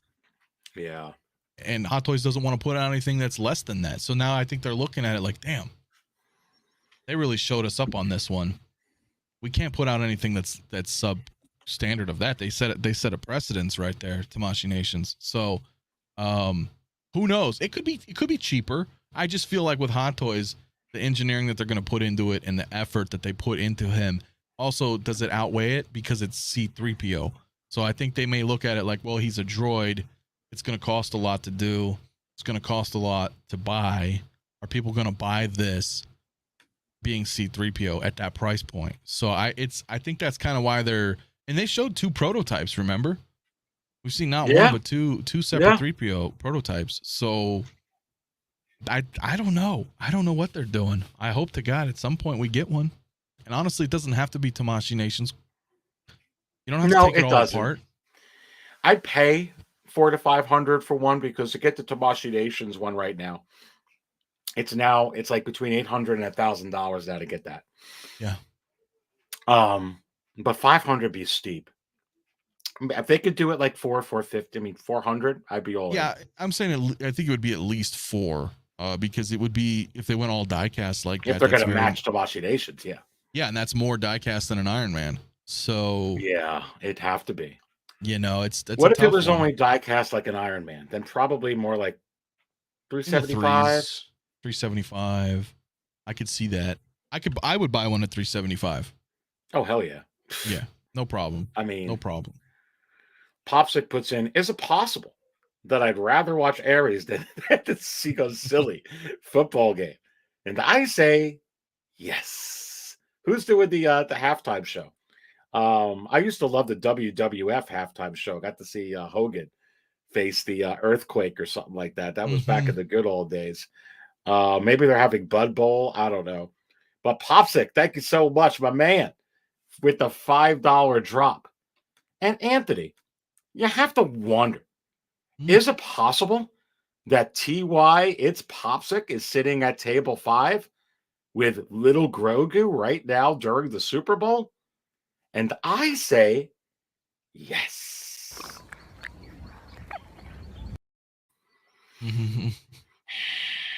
Come on. But yeah, when I saw these prices for R2, because this is unprecedented, I did do this. Because that's like It's a lot. that's a lot, dude. For I'm just saying. I mean, this it's is like too Luke much. and Leia prices, and Yeah, it's too much. you know, and it's R2, and he's a little guy. I mean, it's a lot for what you get. All right, dude. Talking about possibilities. Book of Boba Fett. We both agree that they're coming out with Cad Bane, that they're going to announce this figure. Are we actually going to get a chrysanthemum? I can't answer that, but I would love them to. See, like Cad Bane, I really think they would do, with his ties to Clone Wars, stuff like that. He's very popular character. Seeing Cad Bane, I think, had more of an impact to most fans than seeing Black Chrysanthemum. I he's agree. He's kind of unknown. He's been in the recent Marvel comics. I still think he looks amazing, and I think this guy would be absolutely insane as a hot toy. I really do. And I know some people say they haven't nailed a Wookiee yet, but I think the New Hope Chewbacca is awesome.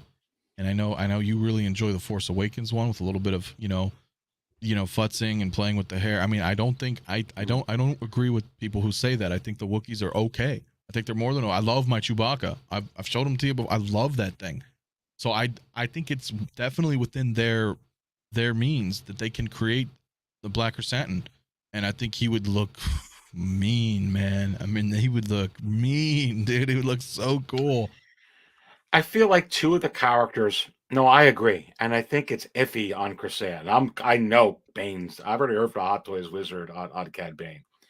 I agree with you on Chrysanthemum, but I feel like if you're going to have two of the, you're not going to come out with the hut twist. I mean, it's not going to happen. It's too big. But I actually, if Cad Bane Chrysanthemum would be two great figures from this show, which would be awesome. That they could do. And to your point, they've already done a couple of Chewbacca's, so they can certainly do this figure with it. You bring up, I am convinced with the Force Awakens Chewbacca that there must have been a bad batch. I don't even know how that's possible, because I think that they schedule time at these factories, at these manufacturers.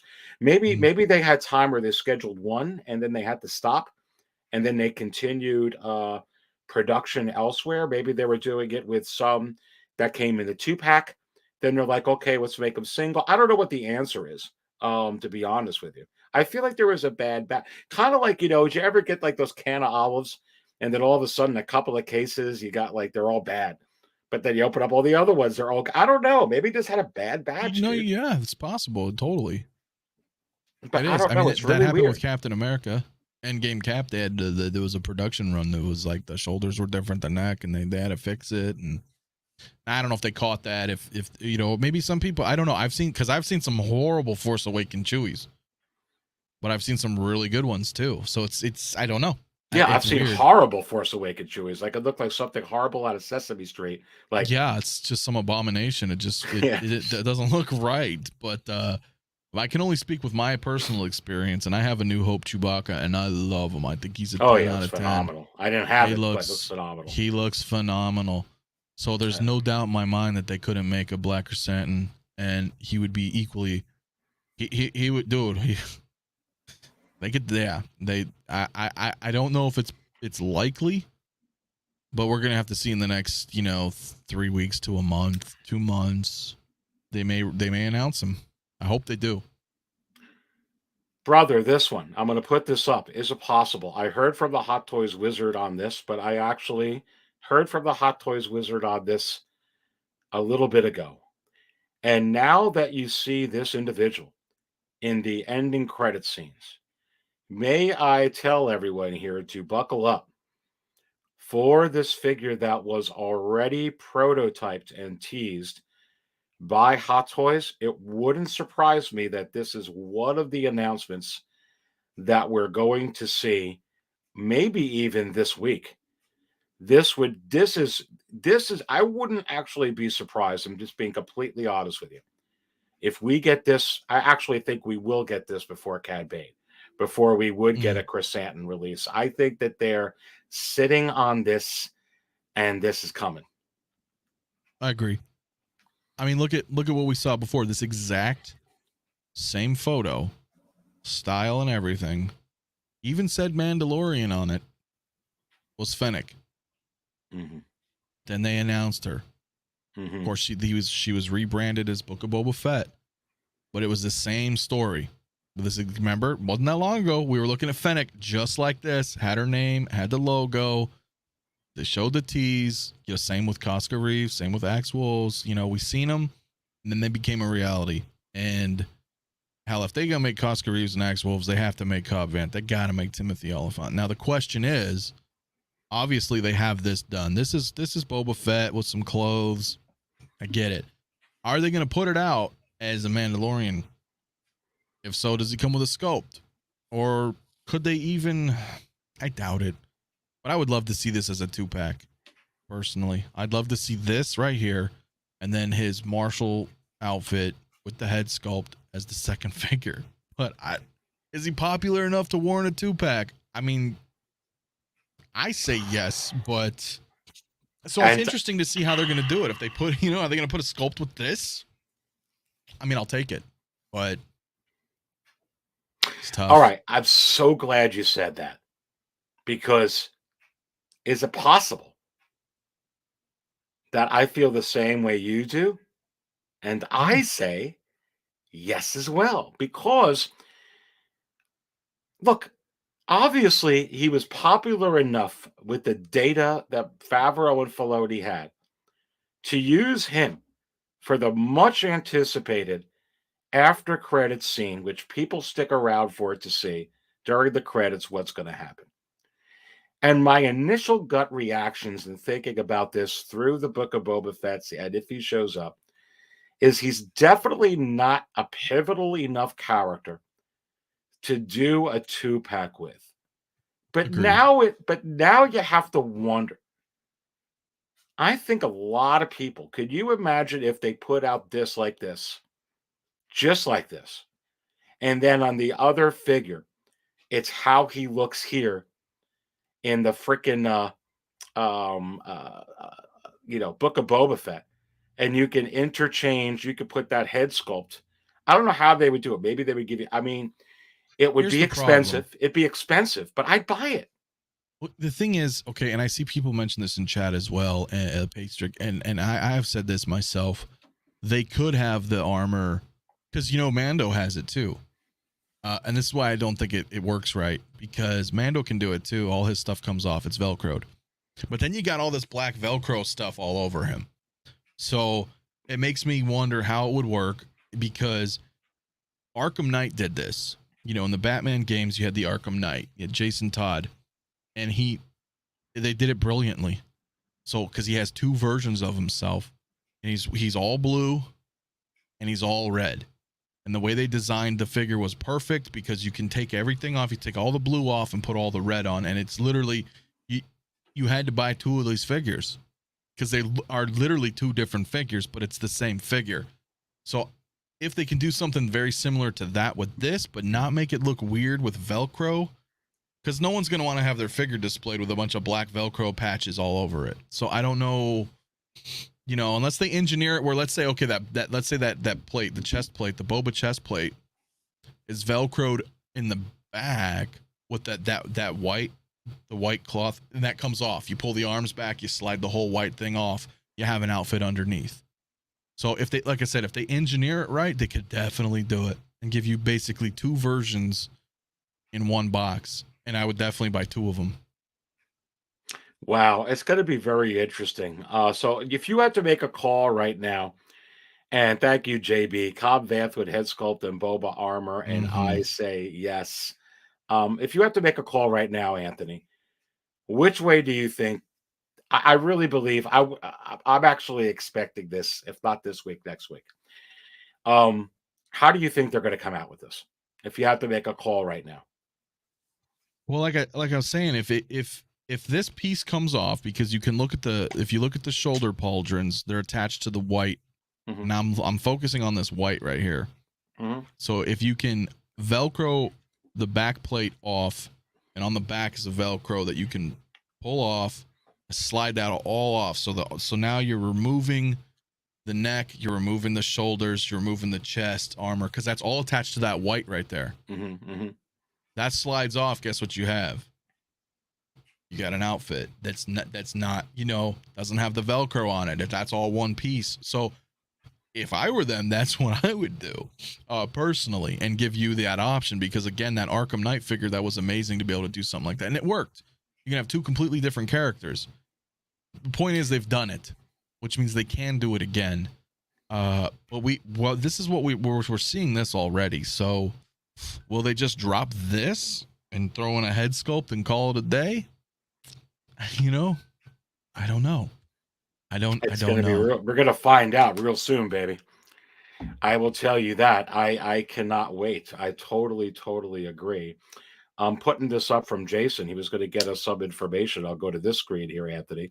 Tamashii Nation's creator, Sage Takashi, wanted to capture R2, used for the filming and researched the film, so he chose to capture the original remote control version, hence why he has all the rivet holes. That's really interesting. It's almost like a prototype version. I also heard with the remote control version that there's a part in the very beginning scenes of A New Hope when they're going through Bail Organa's ship there, that you see at the end of Revenge of the Sith, that there's a part in there where he actually has those holes. I'll have to go back and take a look. But yeah, that's really interesting. So certainly there was some authenticity in doing it that way. Wow. And Sam wants to know, Anthony, what about magnets with the same thing? Well, I'll tell you, Page Tricks had mentioned there that the Empire, the Boba, the Velcro, and it's hard to see, but he sent me a picture as well. But if you have it, see that under the armor, that whole back is Velcroed. Yes. So you can take off the whole thing. That's possible. They could do it that way. And then all that armor, kind of like what I was mentioning with the white, if it's Velcroed like that, you can just slide the whole thing off. I say do it. Give us like, basically, it's not a 2-pack, but you know what I mean? Give us a 2-in-1. And you guys bet your butts that a lot of us are going to buy 2 Cobb Vanths. We can have like a Marshall, civilian kind of clothing version, and then one with Boba's armor. And the armor stays on just like that, and then the head sculpt goes on the Marshall one. But honestly, I'd be fine with this. If they give us this and threw in the Timothy Oliphant head sculpt, I'm game. I just wanted to. Look, is it possible that I'm going to be back live tomorrow night at 8 p.m. Eastern with the Market Show Live? The show was supposed to have last night, but I wasn't around last night. And I say yes. Along, one of the panel members is going to be my friend here, Anthony, from 6 Scale Mafia. I don't know if you know this, but you probably do. But we're like going on almost 3 hours, and I've had such a good time just hanging out with you, brother. I've had a wonderful time, man. We could talk Star Wars all day. I'm all telling day. you, dude. It's, and that's what's so fun about it. And it's been great too. It's, nice one-on-one. I thought a couple people were going to come in, but I get it. It's Super Bowl. Maybe people hanging out, having parties, spending time with family.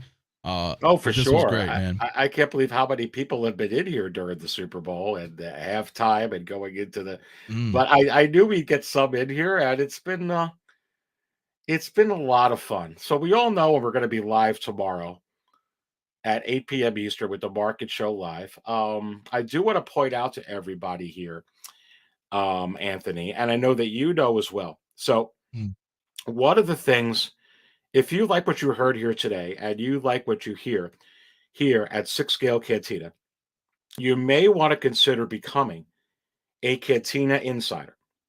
All you would do is go to the little join button on the channel, click on it.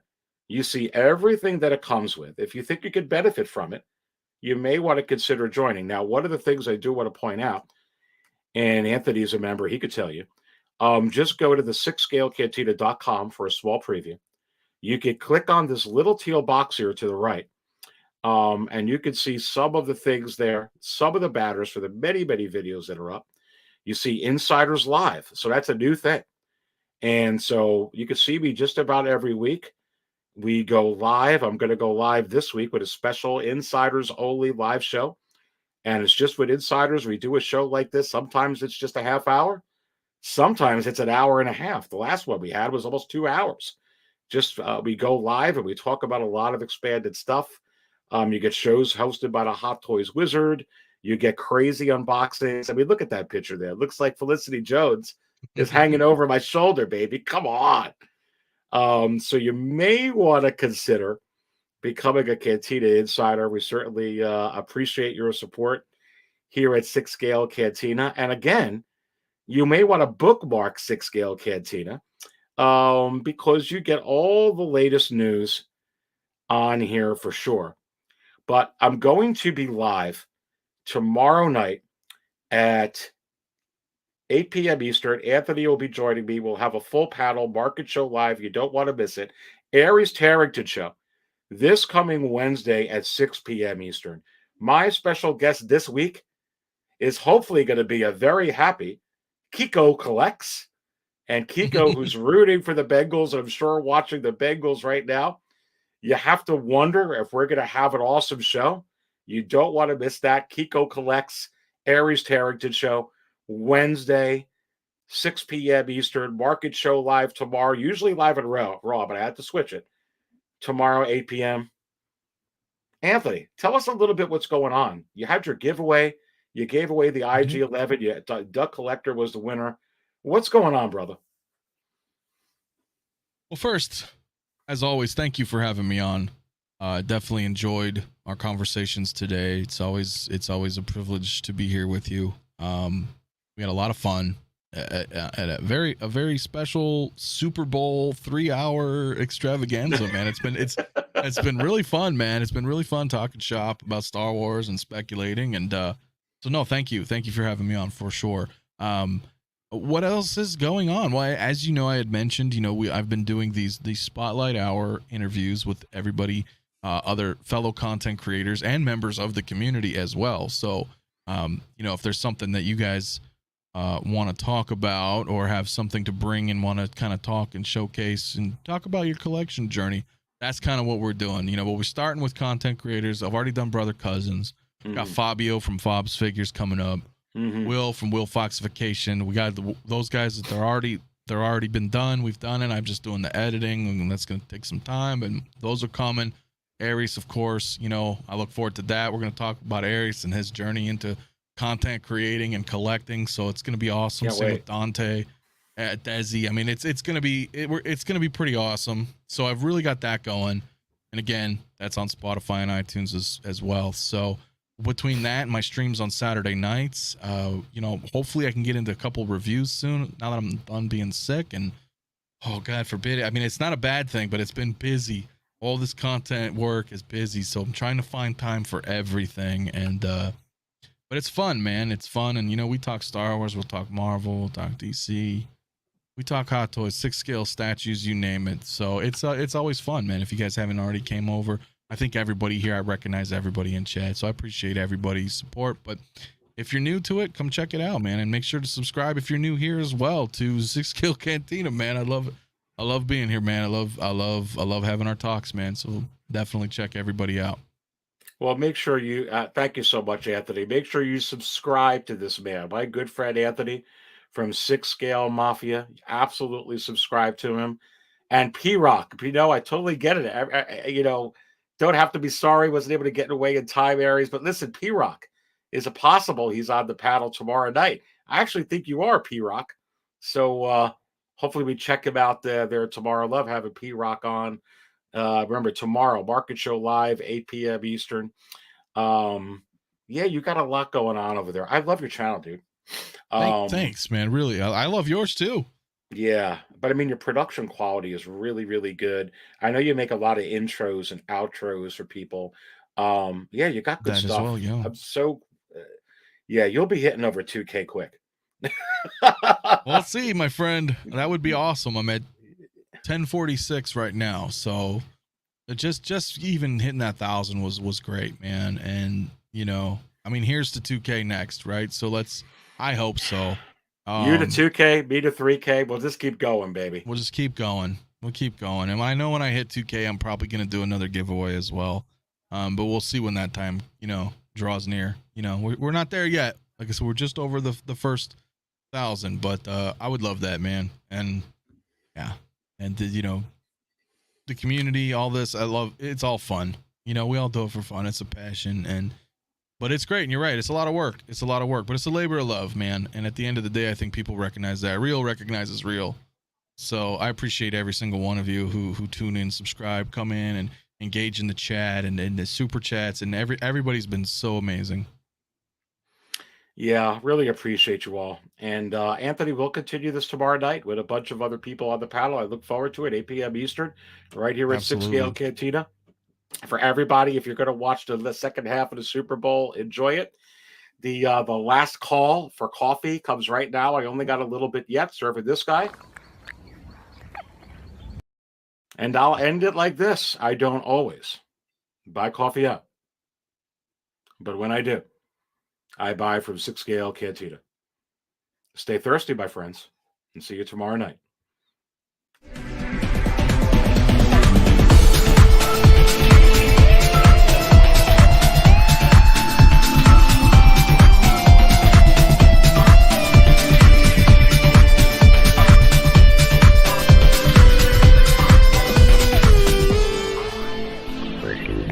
Thank you.